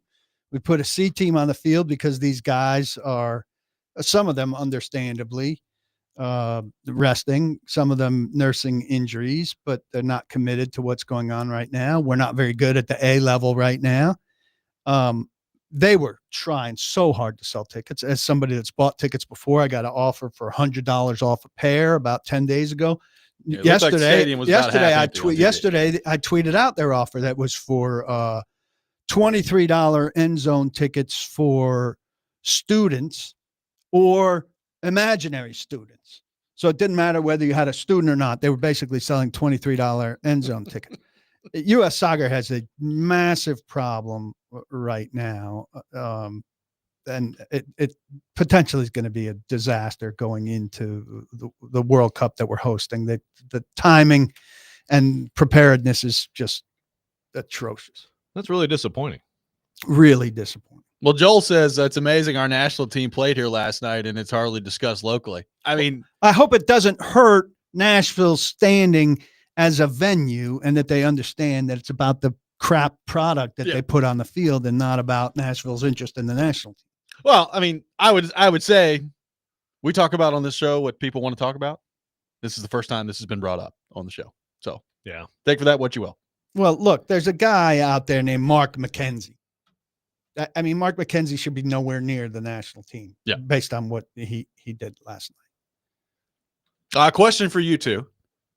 Do we feel like Travis Hunter is about to be a trendsetter in the sport of football? I bring this up because, as we know, he's expected to play on the offensive and defensive sides of the football for Jacksonville this year, even though they're spending a lot of time on the offensive side down there, much to Rexrode's chagrin. Yesterday, the Green Bay Packers were practicing. They have recently cut Jair Alexander. And Bo Melton, who has basically been their sixth wide receiver the last couple of years and a special teams player, is now practicing at cornerback, having not played cornerback in the NFL or really much in college back at Rutgers. So we've got a potential both sides of the ball candidate in Bo Melton. And Joe, as you're aware, the rumor is that Boo Carter at Tennessee could be playing defensive back and also having some snaps at the wide receiver position as well. Are we about to see more of this? Are we about to see, maybe more importantly of a question, this embraced more by coaches at the collegiate and National Football League levels? Collegiate, we've had a decent amount of some level of this, right? Like what Boo Carter's doing. Some of it, yeah. Some of it. So I think maybe you could see more of it there. I don't know, but I don't think at all in the NFL. And in fact, I hate to expect this. I hope I'm wrong, but Travis Hunter, the first time he gets hurt, I guarantee you the Jags and their crack staff are going to talk about, see, when you have a guy play this many snaps, that's look at how much more likely it is for him to be injured. You know, I just ultimately think that Travis Hunter is going to be forced to one side of the ball. But he's going to be too good at corner for them to not play him at every snap as corner. I mean, we've already seen, if you've seen any of the clips of Travis Hunter, and I understand the time of year it is and all that stuff, it's absurd, some of the stuff he's already doing at cornerback. He's going to they're going to not be able to play defense without him at corner. And then what they're going to do is they're going to be like, man, we got to cut back on the other side of the ball. That's what I think will happen, but we'll see. None of these people are going to be anywhere near as good as Travis Hunter to prompt an NFL team to break their meeting system and their all of that to allow for it, to accommodate it. I would say that you're right. I don't know that I've seen like the Melton thing yesterday. I was like, I don't know that I've seen another team do that. Outside, obviously the Travis Hunter stuff. I don't know that I've seen another team in the NFL take like a 5th or 6th wide receiver and be like, hey, go play cornerback now at the NFL level. It made me think. Yeah. Is this more of a thing now? Well, remember we were talking about Caleb Farley. Like, hey, Yeah, could Caleb that did come up. Farley maybe play a little receiver or, something, or just not play at all? Yeah, no, it's interesting. That's an interesting. I'm trying to think. Is it possible that it's easier? I definitely think it's easier for receivers now coming from college to the NFL to impact. Or it used to be like a rookie receiver in the NFL, like you could throw that season away almost to learn the vast differences between the two levels. And so maybe it's because there's a little bit more transfer and quickness in picking things up. You can tinker with stuff like that. Maybe there's something to that. Maybe so. 615-737-1025, our phone number. Paul Kuharsky is with us for the rest of the program. We'll take your thoughts for PK on the Titans. 615-737-1025, our phone number. We have a rant from Kuharsky coming up next. You're listening to Robby and Rexrode, 1025, 1063, The Game. I'm shifting off the inside baseball rant. I mean, I'll just say it.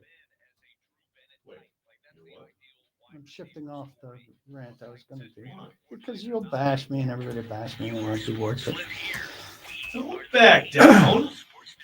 I'll shift do this weak shit. I'll shift on to another level of Simmons.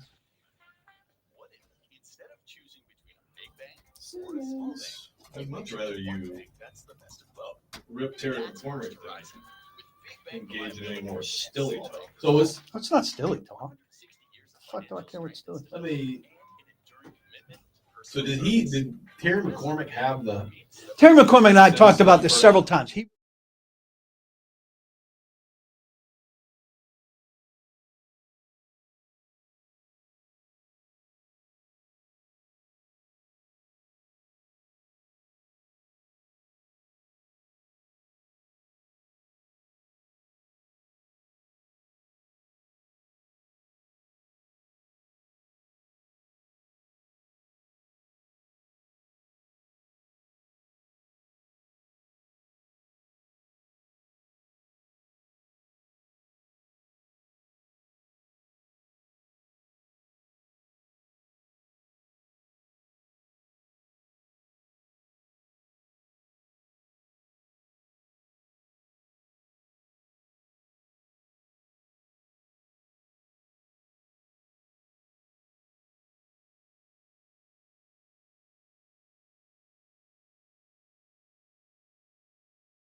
Welcome back in, Robby and Rexrode, 102.5, 106.3 The Game. Taking your thoughts on our phone and text lines, driven by WilsonCountyHyundai.com, 615-737-1025. We have a Paul Kuharsky rant here on the program. PK, without any further ado, I turn things over to you. And it's fine for your mic to be hot now. This is when we want you to talk and be public. I don't know what Ian's doing back there, but the orange button was on. Connor, sorry. Ian. It's okay. Stop We it. look alike. It shows you how much I look through. From there. agreeable Ian to Connor's a goner. I apologize. Oh, good. Well, I called Ian to let me in the building because I didn't have my key. So You is called at Ian home? on vacation? Yeah. You I didn't son of a- realize that. So Ian called Connor, but Ian just went right with it. He didn't say It's like, hey, sure, I'm not man, I there. got you. So Ian called Connor. Ian getting it done this morning, and Connor as well. So thank you both. Where's Ian? On a beach? Yeah. Somewhere He is. in Eastern time, as I'm told. Yeah. I don't know where. He's on the beach. Well, good. At least I didn't. There's less chance that I That's woke true. him It's up. better than him being on mountain time. Yeah, You know? right. Yeah. All right. So, there's a lawsuit filed against Jeffery Simmons a while ago pertaining to child support issues. Yes. It did not paint him in a favorable light. This is generally not something that would be our business, but it's a lawsuit that goes public and gets reported by Terry McCormick. So then it's public. So once it's public, you have an obligation, if you're reporting it, to try to get both sides of it. There was no Jeffery Simmons side of it in the report. So the first time Jeffery Simmons is available to be asked about this is yesterday. Now, I talked to Terry about this a couple times in the press room because we thought Simmons might have been available, during the first open OTA before we knew he wasn't around and all of that. And I said to Terry, "You're going to ask him about this, right? Like it's your story." He said, "Oh yeah. I'll ask him about it. I don't care."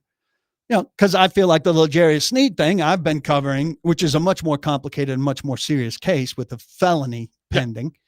But I'll absolutely follow through on that to the degree that I've been following it. And it's a complicated case. And I've been talking to DAs and police and all of that. So we get out there. Jeff talks for like 12 minutes. It's winding down. I'm looking for McCormick and he's nowhere to be found. He's 3 feet behind the scrum doing this thing that we all probably have this look once in a while where he's like already withdrawn from the Simmons thing. And he's got this look on his face where he's like looking around like who he's going to talk to next. And I'm like, what the hell? What the hell? So I'm left to ask Simmons. Now we know the odds are that Simmons is not going to comment. Correct. But the obligation is if you've reported a story that's this woman's side of the story, you need to give Jeff a chance to tell his side of the story. Now, I know a bunch of people are out there saying, well, Simmons isn't going to say anything. Well, that's fine if Simmons isn't going to say anything. We have to give him the opportunity to say something and get on the record that he's not going to say anything. So I ask him and he says, I'm not going to talk about that. And then, of course, he says, I knew you'd be the guy to ask that, right? So I'm the jerk, right? The first time ever. I have to be the jerk. And Terry can't take the bullet for his own story, which he got plenty of clicks on when he put out the case, right? And I'll be the jerk with L'Jarius Sneed because I was the guy there. And so I say to a couple other guys, Easton Freeze and TJ Runke when we're walking in, what jerks. JT Runke, I think, but sure. JT. Keep going. Did I You're say fine. TJ? You said TJ. I It's fine. apologize. Yeah. JT's a great guy. He's worked up. It's all He good. produces my podcast. I love him. I love you, TJ. Yeah. I have dyslexia. I don't, but it would be great if I did. Paul, the dyslexic jerk. So we're walking into the building and I say, you guys, just all of you are so damn soft. Like you'll talk on your shows all about this case, all about the Sneed case, and none of you will have done any work on any of it or asked a difficult question on any of it. And they go, yeah. I said, so Simmons will be mad at me again over this. Sneed will be mad at me over that when I do it, and you won't have asked anything about it. You'll just hang me out to dry and let me ask it. I said, yeah. So I respect the honesty. Yeah, I do too. That's good stuff. They said, well, we didn't ask it yet. So you might not have asked it there. We would if you didn't ask it there, maybe we would have asked it down. When? It's a good question. It's a very good question. So it's complete BS, and it's just a testament. And now people will say, "Well, they're just out there covering football." If you do a professional job covering the Titans, you cover the whole entity, right? Yep. Now I know some guys, the X's and O's guys, mostly aren't out there. The guys that do that. If you cover the team, the steel tariffs are relevant to covering the team because they're relevant to the stadium building. Right. The lawsuits are relevant. All kinds of peripheral stuff that doesn't pertain to a player or does pertain to a player is relevant, especially when it becomes public. So I think it's soft and it's BS, and I wanted to call Terry out on it. I called him out to it yesterday. I call him out to it now. And these other guys too, who just like, yeah, you ask them. And How we'll dare talk you about call out Terry McCormick? I am going to bash you. No, I think that Terry should have been the one to ask that question. I mean, ultimately, the obligation is that someone does, and good for you for asking it. I mean, it would be a huge fail by the media at large if no one asked it. And yeah, the response is predictable, but like it's an obligation. Yeah. And Terry should have been the one because he wrote the story. I agree. So I guess we're all bashing Terry. Are we bashing Terry? I love you, Terry. I do think though sometimes that happens in terms of like people know that PK is not afraid to ask some of these questions. So it's like, well, PK will get around to it at some point. And we'll let Jeff be further pissed at PK, even though PK didn't write the story. And not just with the Jeff thing. Like I think that happens a lot. Like I think that happened a lot with Vrabel too. Of like, well, I don't really want to get chewed out by Vrabel, so let's just let PK do it here in a minute. You know what else happened? When PK would expect me to ask a question, he'd be like, well, you're going to ask the question or not? And then I asked the question, Vrabel's like, why are you two talking to each other? Brr, brr. There are a couple times you said you'd ask something and you didn't in a similar fashion, not on this scale. What? I don't remember, but we had a deal. We had a deal once or twice, and you do the same thing. You wait until the very, very end. So, and did I ask the question? I did not ask the question. That's why Vrabel got on us. What are you doing? Because I looked over my shoulder and I said, "When are you going to ask the question?" And Vrabel said, "What are you two talking about back there?" No, he got mad because I asked the question, whatever the hell it was. I asked the question, and then he's like, "No, you two talking." Hey, did you see Vrabel? You're misremembering. No. Oh, Teresa's going to have. Did you see Vrabel show up to his press conference yesterday? She's going to be a peacock today. Hey, what's going on, Teresa? He's like, oh, wait, sorry. Oh, really? Oh, that's awesome. I talked to him about it. He said too many hits to the head. Well, maybe so. But she's going to be strutting around today. Hey, proud. Vrabel was fired up her too. Anybody else want to rip? PK, I rip you? No, I do think that there's a little bit of taking advantage of PK in the press corps. Be like, yeah, I'll ask a question. Everybody, I think you sort of get off on that stuff. So you like to get off on it yesterday. You like to be performative at press conferences, but I think that if you're covering a team, you're right. Like you should, it should be a contribution thing on most beats. I feel like there's usually like 2, 3, 4 people who are like, it should rotate around a little bit. And I would also say this, like if you're covering a team on a daily basis, like PK does with the Titans, like I do with the Predators, like it should not always be like you should not go without some sort of confrontation. I'm not saying that you're seeking it out, but like to me, if you're covering the team on a daily basis and you're never the one to ask difficult questions, that's a problem. Big problem. Like that's a problem. Big problem. I mean, look, when I was a beat writer for a long time, I honestly, I would start to really get uneasy and full of anxiety if no one was pissed at me for like a month straight. Like, I mean, like, and again, it's not like you went lots of months like that. That's why you were getting anxious. Exactly. No, I mean, that's, it's not like you said, Robbie, like you're going out of your way to looking try for to it. Yeah. create it. But like, naturally the job is going to bring that. Robert says, why are the child support payments relevant? Let's keep it to football. Probably rely on Jeff and other players that want to be here. I don't see anybody in New England getting asked about their child support payments. Did you see Stephon Diggs yesterday? Hold on. Yeah, exactly. Vrabel's getting asked about Stephon Diggs and whatever the hell he's doing on a boat. Robert, the reason is because a lawsuit happened. So it became news. Terry McCormick, to his credit, reported that news. It's no one's out there just, hey, do you owe any child support payments? Right. Did you speed last night when you were driving? I mean, again, this is news happened. Might be a fair question at Georgia, but yeah. That's a good point. Hey, Kirby, let's just go through it. Anybody get a speeding citation last night? Who got speeding tickets last night, Kirby? No, I mean that something happened. It wasn't just a random question about child support payments, Robert. 615-737-1025. Our phone number, 615-737-1025. We got a lot of things on the Titans to get into with PK over the next hour. We'll take your questions for him as well. Robby and Rexrode, 1025, 1063, The Game. Let's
Stand back.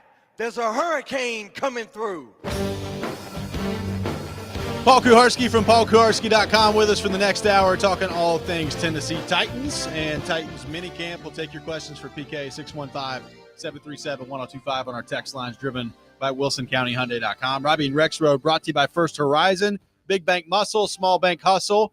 Visit firsthorizon.com/get-it-all. PK, Jeffery Simmons on the field yesterday, as expected, as mandatory minicamp gets underway. He was asked about his decision to not show up for the voluntary portion of the OTAs and talked about how it was a personal decision that he made and used that phrase, personal decision, several times. So what did you make of Simmons, the way he handled that yesterday, and his explanation for not being there for OTAs? I mean, he could have had a more polished, prepared answer, knowing that that was going to be something. He was on the defensive right out of the gate. Offered it up really before he took a question on it, which I just thought the whole thing was kind of telling. But that wasn't my biggest issue with Simmons yesterday. I mean, here you have an off season of really concentrated, nuanced leadership development that is Brian Callahan's one of the main features of a very structured offseason. Jeff Simmons, it felt to me, came barging into that, and he wanted to announce that he was back, and he did so by nonsensical trash talk yelling. And so on the field. Yeah. Amid all of this nuance, his thing was to scream, "Chuck down! You guys are checking down a lot. Yeah, you sure are." And afterwards, he was like, "Yeah, I was talking trash to Cam, and Cam was talking trash back. I heard, Cam was a big trash talker." Cam wasn't doing a lot of trash talking, and Cam is not a loud voiced guy. I didn't hear Cam talking a lot. So he gave you have Cam to be allowed to talk trash. Maybe he had some nice little jabs. Well, that's fine. Just couldn't hear. But he gave Cam something to respond to, and that to him was some kind of big test. And Cam checked off a box in Jeff Simmons's macho football world yesterday. And to Jeff, that was some sort of leadership accomplishment on Tuesday. Now, I didn't think it accomplishes anything except it lets Jeff walk in and do what Jeff's alpha leadership thing is, which, quite frankly, they've worked to revise and amplify and modify and improve. And he missed out on all of that. And so he's coming in with old leadership style, and everybody else has been working on new leadership style. And it's way over his head. Like, he doesn't get that that's happened at all. Okay. So I hear what you're saying, but so are you suggesting then that they want Jeff to come in and be like, "Hey guys, this is the new me. No. Now we're going to do a trust fall." No, not Cam, come on. Not at all. Trust me, Cam. Not at all. But I thought he was way more amplified yesterday. He came in and But that is him though, right? He came in and put on a performative show. But that is him. I'm here, right? everybody. I'm going to make sure I haven't been here for all of this stuff. So I'm going to do all the noise today that you didn't get from all of those days. I'm going to turn it up to 11, and afterwards we're going to talk about it, and that I was here. Yeah. When you took attendance today, you didn't have to look for me because you heard. But I would say I hear no nuance. I hear everything you're saying. I would also say that is what that's his value, is he brings the alpha intense trash talk thing, right? For better or for worse. I mean, there's a place for it. Well, we know his value is not in, "Hey, you double team me all you want. I'm gonna beat you," like every other defensive tackle who draws a double team in the league. Have we heard any other defensive tackle in the league whine so regularly about double teams? I don't know. A lot of double team. Listen, I'm double teamed. I don't know what you want me to do. And this is partly the fault. Who else in this league has ever double teamed? Terrell Williams, who used to say that all the time. Yeah. He basically said, when the guy's double teamed, he's not going to be particularly effective. I don't know if Tracy Rocker's saying that, but that is a bad mindset for a guy who numbers himself with the best defensive tackles in the league, who regularly find a way to disrupt despite being double teamed, rather than saying, after the game, don't look at my stats, go review the film and count the number of hands that are on me. I hope he's not teaching T'Vondre Sweat to say that. What did you make of, so Callahan talked before the practice about him wanting to see Simmons finish off the quarterback more often, get the quarterback to the ground. He talked about the weight that he lost yesterday. Apparently he's down to he's lost 20 pounds. 301, by the way, 301, right? By the way, he's listed at 305. Right. So I did a story on this last week. So apparently he played at what? 321 last year? He's saying he played at 320, which certainly that happens, right? No. Yeah. So what do you make But of all according that? to the Titans roster, he lost 4 pounds. Okay. Well, then keep that thing up to date a little bit better. So what do you make of all that? And do you think that with that in the backdrop, that could allow him to be more effective at getting the quarterback to the ground and increasing the sack total this year, which last year was at 5, the year before that 5.5? Well, thinner could make him quicker. I asked if there's any downside to it, and he said he didn't think so. And now you're getting older. He's 28, I think. Takes a little bit off the knees, which, starts to become a concern at this stage of your career for guys in that position. So I think that's an encouraging thing. Certainly looks fit.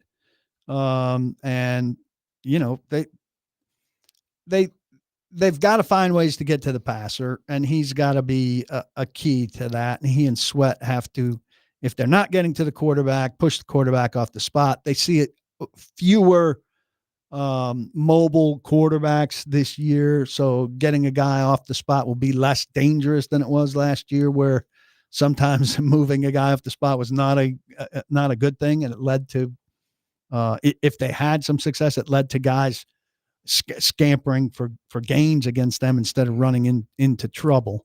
But the edge pass rush is such a concern that I could see still frustrations resulting from moving a guy off the spot.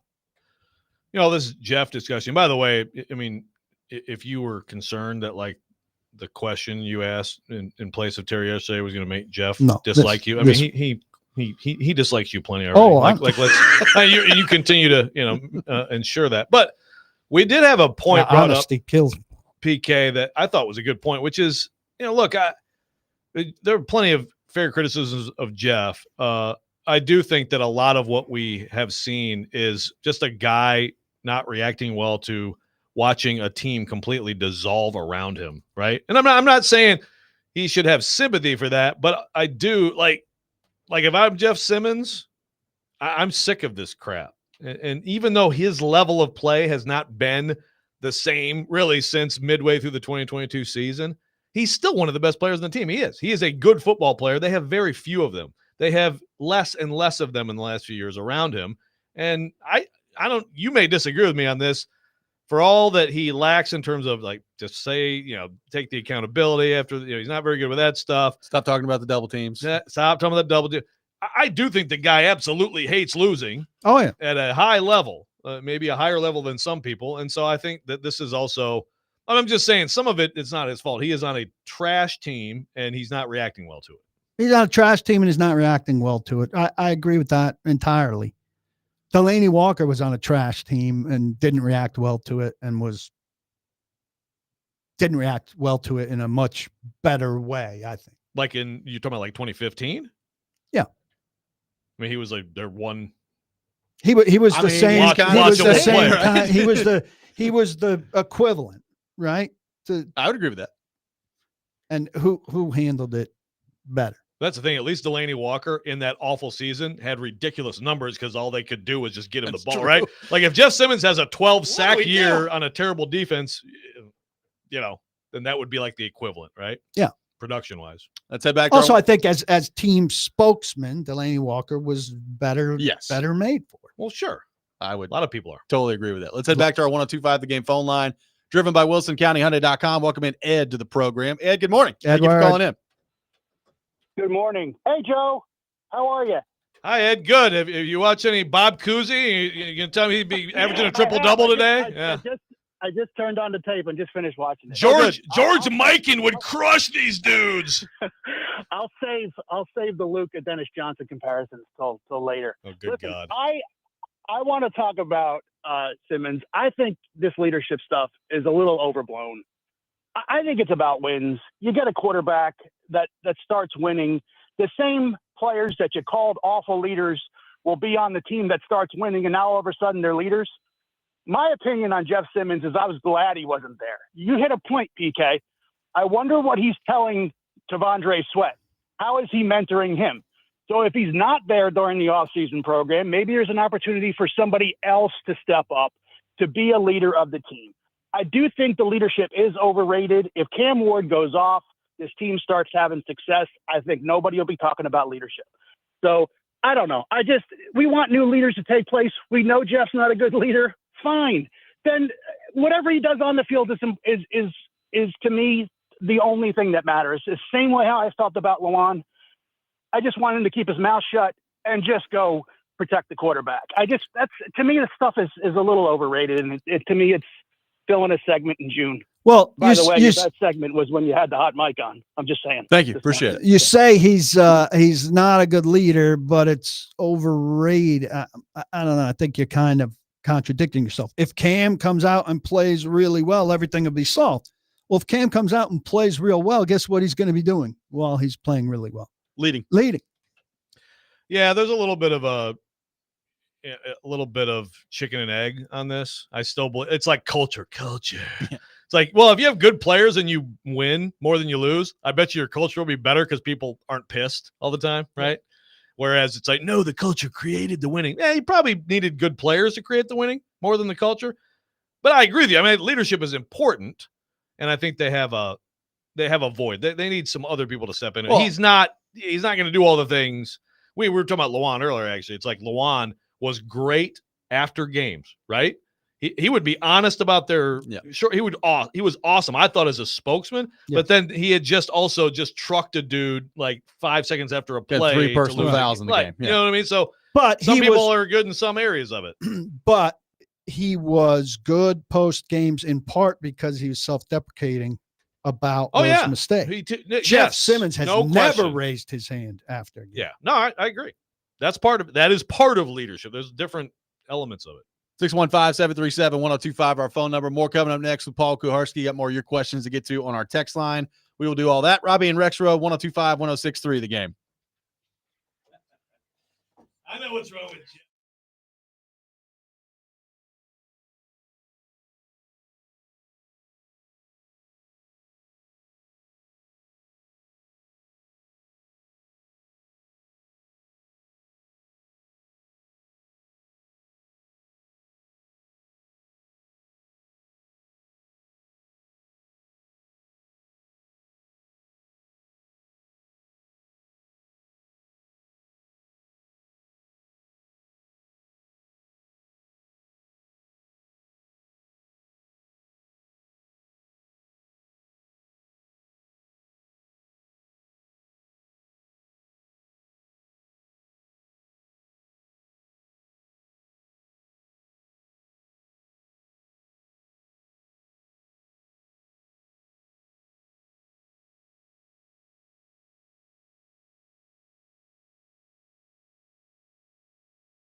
Welcome back in, Robby and Rexrode, 102.5, 106.3 The Game.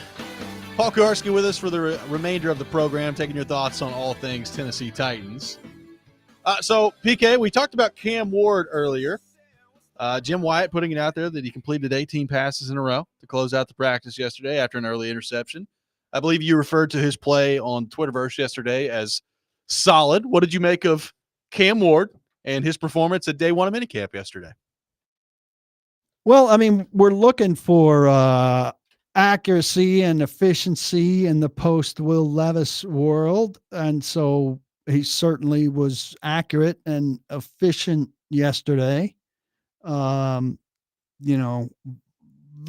much in the middle of the field. I didn't know that Cam Ward wasn't going to be available after practice yesterday when I asked that question about them working the middle of the field with Callahan. That was my intention to write that story yesterday. So I'll be writing about that after Thursday's practice. I think he's solid is the right word. He wasn't throwing a ton of checkdowns or anything like that, but it wasn't throwing a ton of deep stuff either. He very efficient and effective, working generally the middle of the field, mostly between the numbers and not with a lot of out-cutting stuff going toward the sideline. I think that's positive. But I wouldn't put a ton of stock into the completion percentage. I mean, so, there are probably other days where he would have had those numbers if guys weren't dropping balls. So it was a good day for the catching, as well as the throwing. He's on a good track right now. He got a lot more reps yesterday, percentage wise, than he got in the other two practices we saw, I think. And arrows pointing up, but it wasn't a day to throw a parade over, I don't think. Jared on the YouTube chat says solid from PK is like a spectacular from someone else. I don't know if that's fair. It was solid. Over the middle, that does sound, that sounds like what I think of as the Bengals offense, right? It's like a lot of using the middle of the field, a lot of short stuff, and then obviously you're taking your shots to the guys outside. But a lot of Jamar Chase's, get it and go and middle of the field, things like that. So, I don't know. His best throw was probably to Gunnar Helm, which was, probably between the hash and the numbers or on the numbers. Very, very good. Zipped throw. The quick release is on display all the time. And, I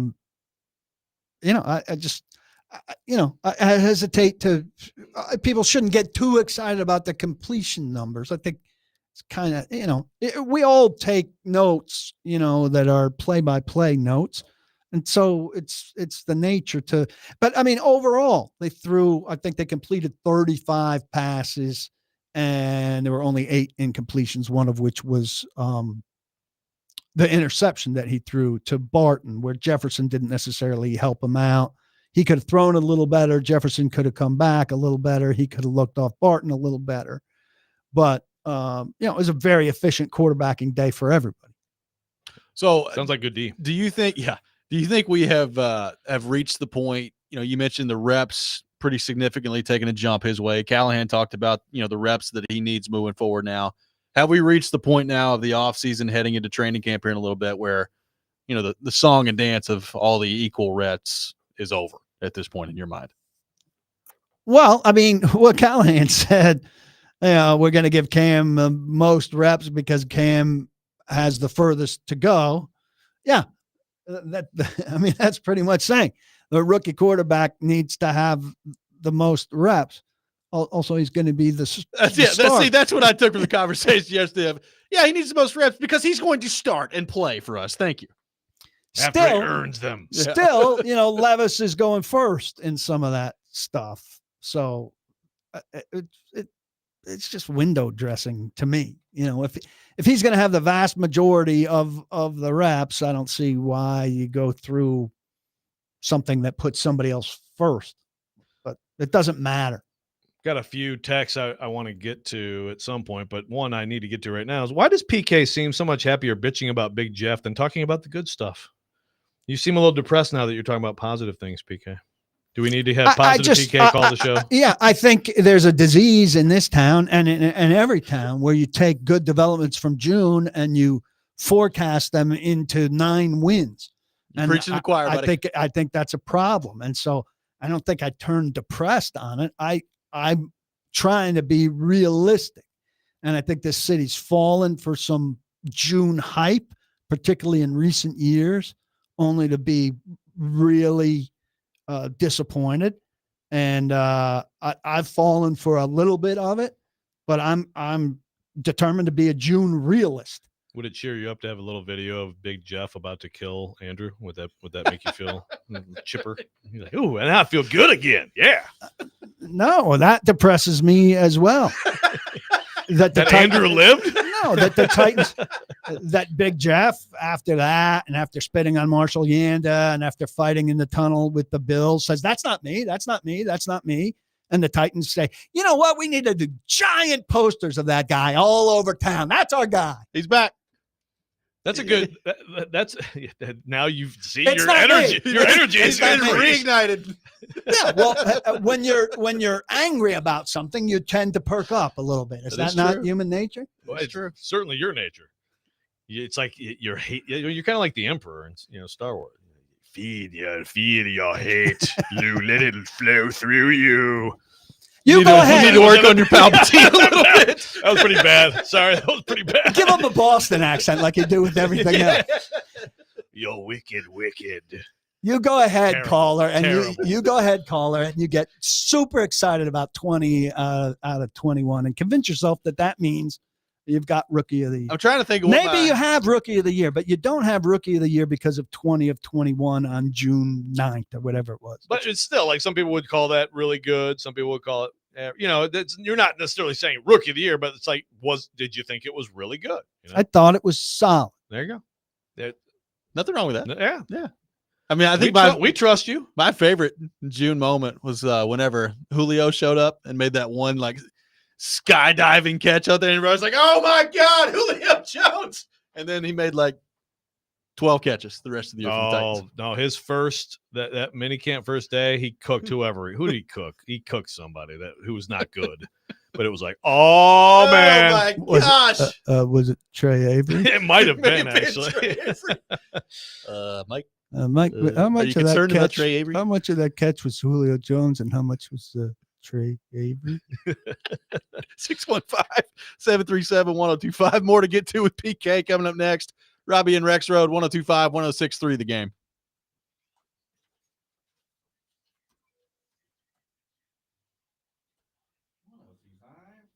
If Jermaine Pratt's not an option, who else is still out there, PK? So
Robby and Rexrode brought to you by First Horizon. Big bank muscle, small bank hustle. Visit firsthorizon.com/get-it-all. Live from our Busy Bee Plumbing, Heating, and Air Conditioning Game Nashville studios.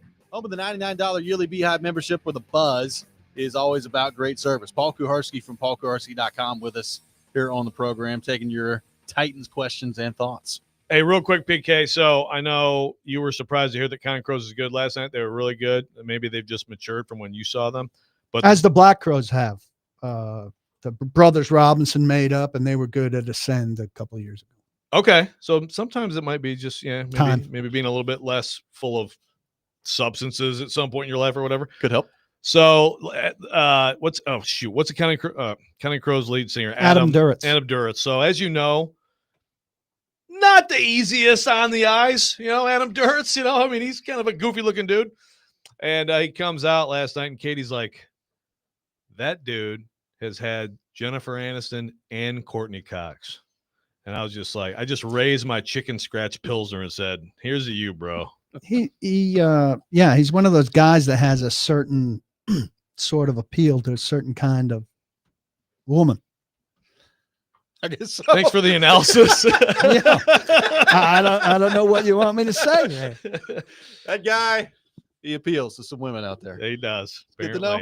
Good to know on that front. PK, what else stood out to you yesterday at Titans minicamp in day one that we have not talked to? Because basically we talked about the Jeffery Simmons and Cam Ward. Well, the shorthandedness of the receivers and the targets was part of Cam Ward's good day, certainly. Will Levis made one really good throw, and he made one really bad throw. He kind of had more broadly some good highs and some bad lows.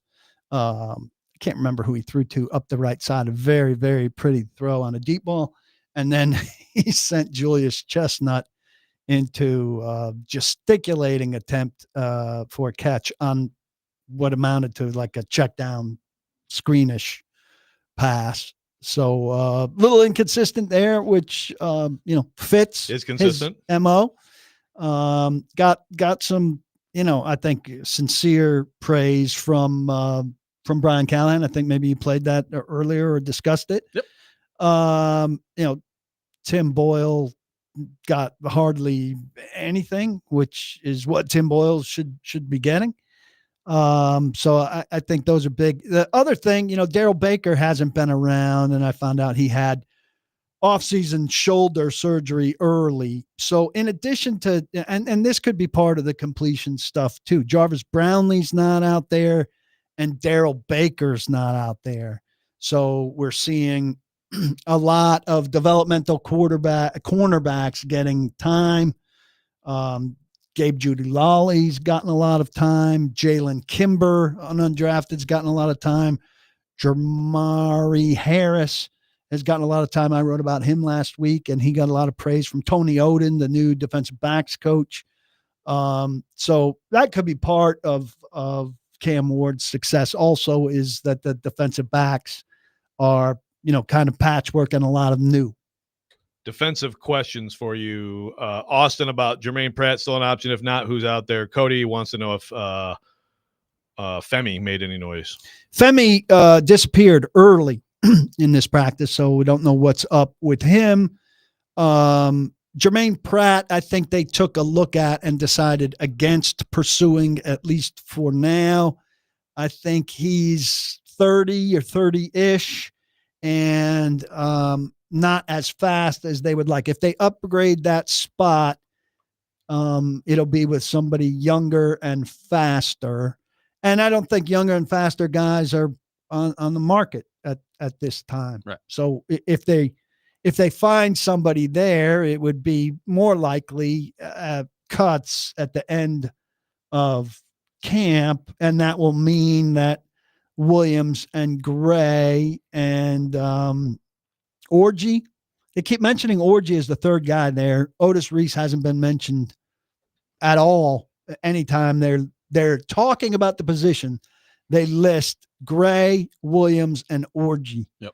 So it seems like those are the three contenders for the spot. So I think those guys will have to do very poorly to send the Titans looking for a young, fast guy later. BK, you wrote about Xavier Restrepo yesterday at paulkuharsky.com. A lot of conversation about him in the aftermath of the practice yesterday. What did you take away from him? And as you get to watch him more and more, what do you make of kind of where he's at in his standing right now moving into camp? He ran higher, so he had the most chances with Ward. He caught 6 passes, 4 of them from Ward. The connection is, feels pretty automatic, but people are going to run with that. I mean, I'm feeling pretty good about my prediction right now. The guy's, if he's going to make it, and look, he's a good football player, but if he's going to make it, he's going to make it off a very narrow role. I don't think he's going to be the punt returner because he can catch punts, but he's not going to give you a dynamic return element. And God, they need a dynamic return element. So I can't see him being a returner. He's not a coverage type of guy. If you're putting wide receivers out there to cover, you need faster receivers than he is. So then he's a slot only. Now, if things pan out like they like, Lockett's going to be the primary slot, and DK would be a factor in the slot. So how can you keep a third guy who's only a slot? It's a very difficult roster game. If James Prochet makes the team as the returner, Restrepo has 0 chance because Prochet wouldn't be, would be the last. Unless they go to receiver. 7 and sacrifice elsewhere, right? But if you go to 7 and you have Prochet, who's not going to play much receiver and is going to be the returner, and you're dedicating a spot to him, and he's going to be on the game day 48, then how would Restrepo ever be on the game day?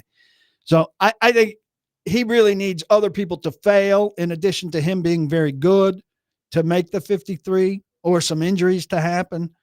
I still think the most likely scenario is that he's a practice squad guy who, then maybe through injuries and stuff gets an opportunity during the season and is more about 2026 if Lockett isn't a guy that winds up here for more than a year.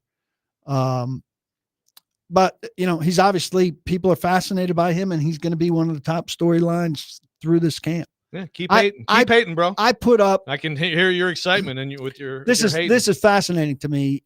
You can look at the metrics sometimes on your stuff, and I put up. This isn't off yesterday's practice. This is off last week's practice. I put up like a minute 26 clip of a wide receiver individual drill. And the analytics told me it dropped off. The audience dropped off hugely at 37 seconds. And I went and looked at it. At 37 seconds, Restrepo went off the screen at the end of his rep. Yeah. Okay, that's a little weird now. Isn't it? Like a little much. We talked about this. Like there's for some reason, a heavy amount of interest in him heading into all this as an undrafted free agent. I mean, I like the signing. It's a good signing. I agree. He's a good player, but yeah, why are you? That just shows you how few players on this team are of any interest. It's also the name recognition from college. But sure. If you're a Titans fan, I would be more interested in DK and Io Manor. Yeah. I don't understand why you're not. I'm advising you, and I think everybody out there would advise you to take more heed of what they're doing. I mean, we talked about the numbers game the other day. I mean, to me, there are 4 wide receivers at least that are locks, right? Like, I mean, Lockett, Ridley, and the 2 4th-rounders that you just drafted. You would assume. Yeah. I mean, Van Jefferson has been in the league for a while now at this point. I mean, he looks the part, and I think he's doing what's asked of him. He's not going to be a high volume guy. But that would be 5. I mean, if you I think include people him. think that Restrepo is going to be a high volume guy. Well, to be a high volume guy, you got to have high volume reps. Yeah, I mean, anybody who thinks that is a little overboard. But you're very quickly, even on a limited roster with not a whole lot at wide receiver, like you're already to at least 4, maybe 5 guys that are on the team right now, and you're talking about one spot maybe for Restrepo at that. And point. I've got people tweeting me like, 40 catches, 400 yards, 2 or 3 touchdowns. I mean, that's a lot. That's injuries. Injuries are the only way that happens. Yeah, and I don't think Mason Kinsey just goes away. Yeah, I would agree. There you go. I mean, I would like him to just go away. I mean, I look, I'm not anti-Mason Kinsey. I like the guy and I appreciate what he's done. It's really admirable what he's done. But please go away. Well, It's time for the receiving but room you to know- not make him a factor. Yes, though. you know what his ceiling is. And if you can't get beyond his ceiling, that's really a poor roster building job after all this time. So Do you not agree with that, Joe? yes. So Aha! Oh, Joe's anti-Mason Kinsey. Mark that down. no. So A moment in time here on the show. 8:41, So June the 11th. The distinguished gentleman on YouTube says, and this is on the Restrepo front, he won't clear waivers if they put him on the practice squad. He's as good as gone. So again, you are saying, distinguished gentleman, that there's a team out there that is putting him on their active roster immediately. I'm not saying I know for sure he would clear waivers, but if I had to bet right now, I would think it's more likely than not that he would. And by the way, I was told he had a brutal combine. Yeah. Brutal. So this is what teams are looking at. They're not watching him practice with the Titans right now. Well, they're going. if- They if- made a judgment on him based on their interviews and their stuff. They didn't draft him. Now, preseason They watched games his could matter. combine. Preseason Preseason could games matter. will matter, but he's going to light it up against third string, defensive backs and everything. I just think this market tends to I mean, keep in mind, this market thought you've got the name. You had that story up. I mean, this market thought Byron Ely was unbelievable and Trey McBride. Now this guy's got a better pedigree than those guys, but this market also has a tremendous habit of loving the underdog receiver and insisting he's going to be tremendous. My younger days, I used to say, hey, get Lavelle Hawkins on the field as much as humanly possible. Get him the football. Nice. Didn't work out so well. Yeah, I mean, every market has guys like that, right? And sometimes, like you talk about someone out of nowhere, the Titans saw playing preseason games and were like, "Yep, I actually like this guy." It's Khalif Raymond, right? And he actually turned into out of But they're two. absolutely nowhere. Khalif Raymond, Drew Bennett. Yeah, keep going. Yeah, right. I mean, it's more likely than not it's not going to work, but it does sometimes work out. I want to congratulate Kuharsky on his use of the word gesticulating earlier in the show. Thank you. Good stuff there. Here's a list. Seems dirty. Byron Ely, Trey McBride, Deontay Burnett, Cam Batson, Reggie Roberson, and Mason Kinsey. These all were going to be Titans, huge finds that were going to be producers. Yeah. Thank goodness you could get a huge in there.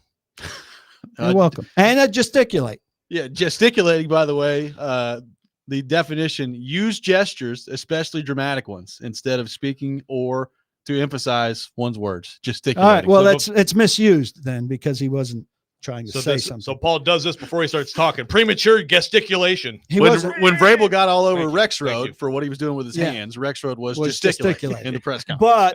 But Julius Chestnut was not gesticulating. He was merely trying to catch a really poorly thrown ball by Will Levis. He wasn't saying anything.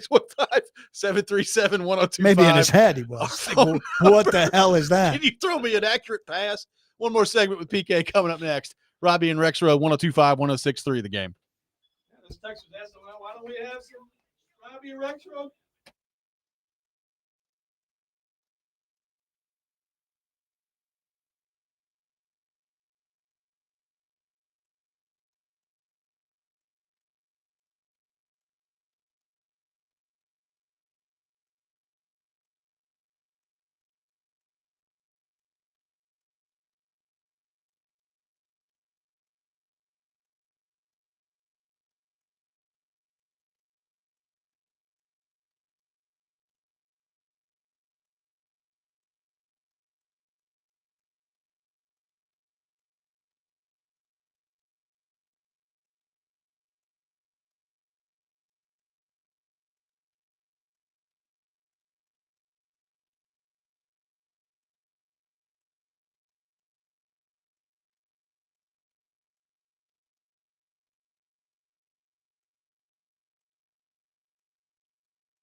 Welcome back in, Robby and Rexrode, 102.5, 106.3 The Game. Got a pair of tickets to give away to Holiday World and Splash and Safari in Santa Claus, Indiana. Take a road trip to Holiday World and Splash and Safari. Get tickets at holidayworld.com. Be caller 5, 615-737-1025. Caller 5 will win a pair of tickets to Holiday World and Splash and Safari, which I can vouch for. A great time out there. So make sure you hit us up, 615-737-1025.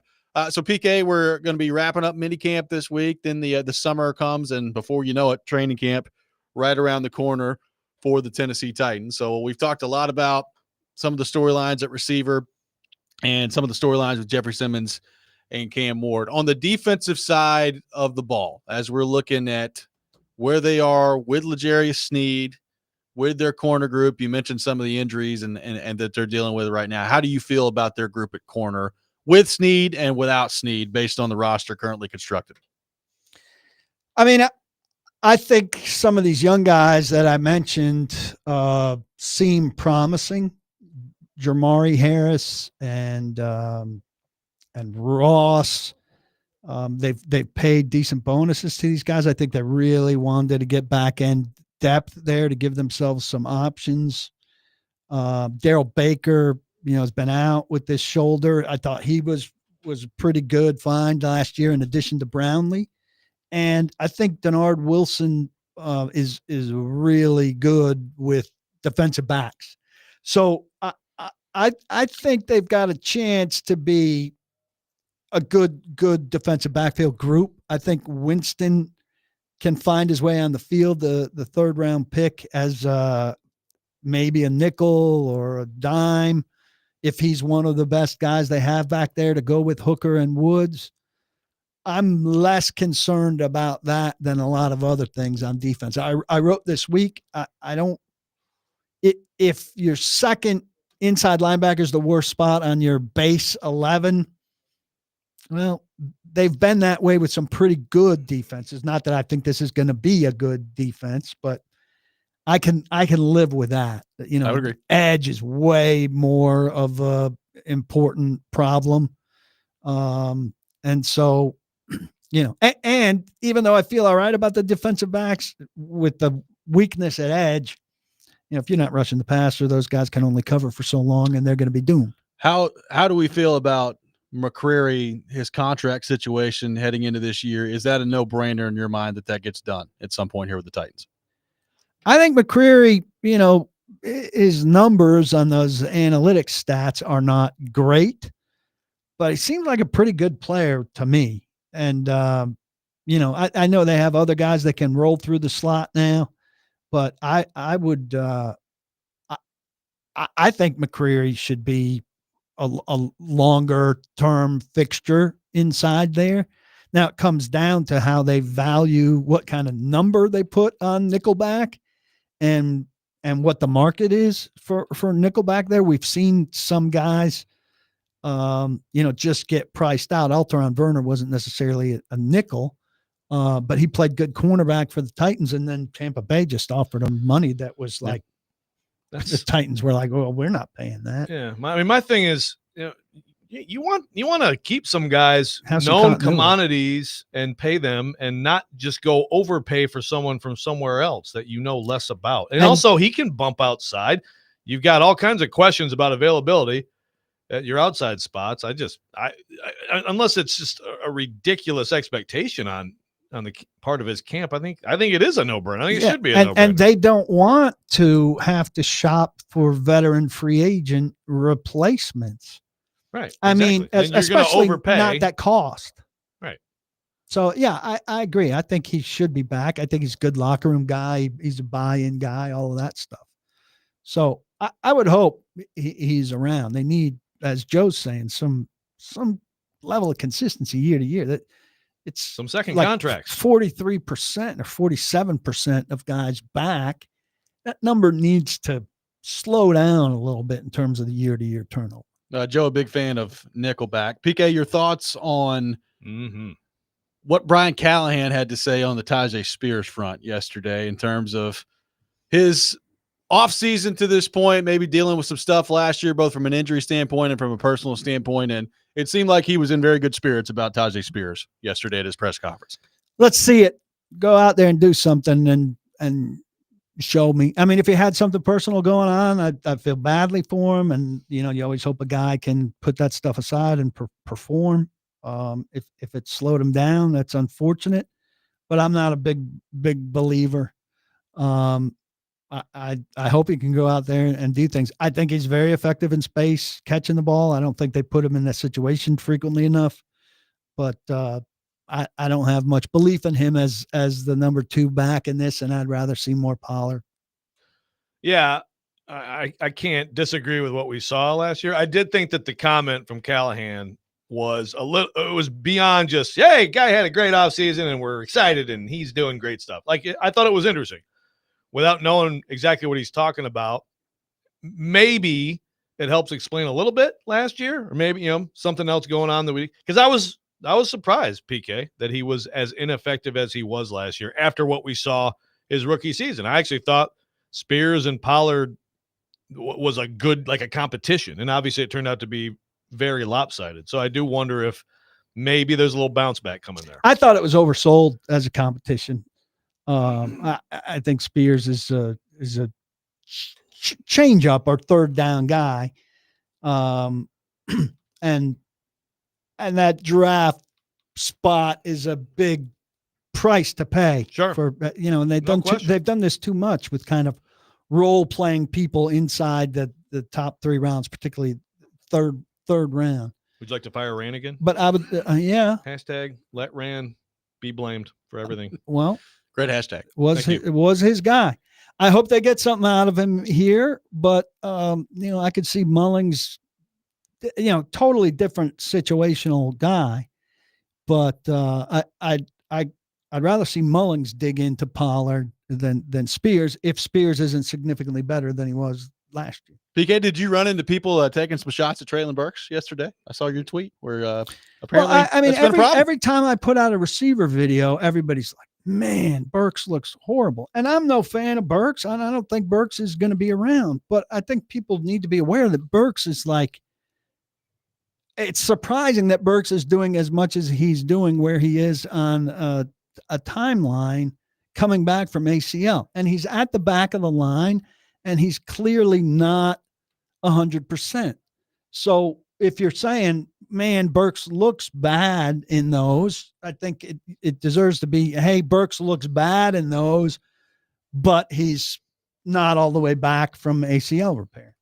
Look at you being so positive and fair with people. Was my voice bright enough while I was talking about something happy? Quick, get him out again. We'll get him going here. Who are the top, since we round it back to the beginning? Who are take Cam Ward out of it, take Jeff Simmons out of it. 3 people who are leaders on this team. Joe asked you a question with 30 seconds left. I think Cody Barton. I think Cody Barton's going to be a big leader on this team. I think Kevin Zeitler is going to be a big leader on this team. There's 2. We got 2. Do we have a 3rd? I think I think Lockett will wind up being a big leader on this. Very good. Yeah. Very well done. All there. Imported veterans, nothing homegrown, which is a problem. PK, thank you, sir. Way to be negative at the very end. Yeah, good to be with you. Don't block the box. Please lock your locks. Read paulkuharsky.com. Jason Big Joe coming up next. You're listening to 102.5, 106.3 The Game. Put me on the spot. Yeah. You handled that well. Yeah, I'm a pro. That one you started to go, uh-oh. I thought I might have been in trouble. Kirk Cousins showing up yesterday, Joseph, getting stuff done out there. He's a pro. Getting some stuff done. That guy. Pro, but right now he's also kind of a little baby. I collect my $25 million and now.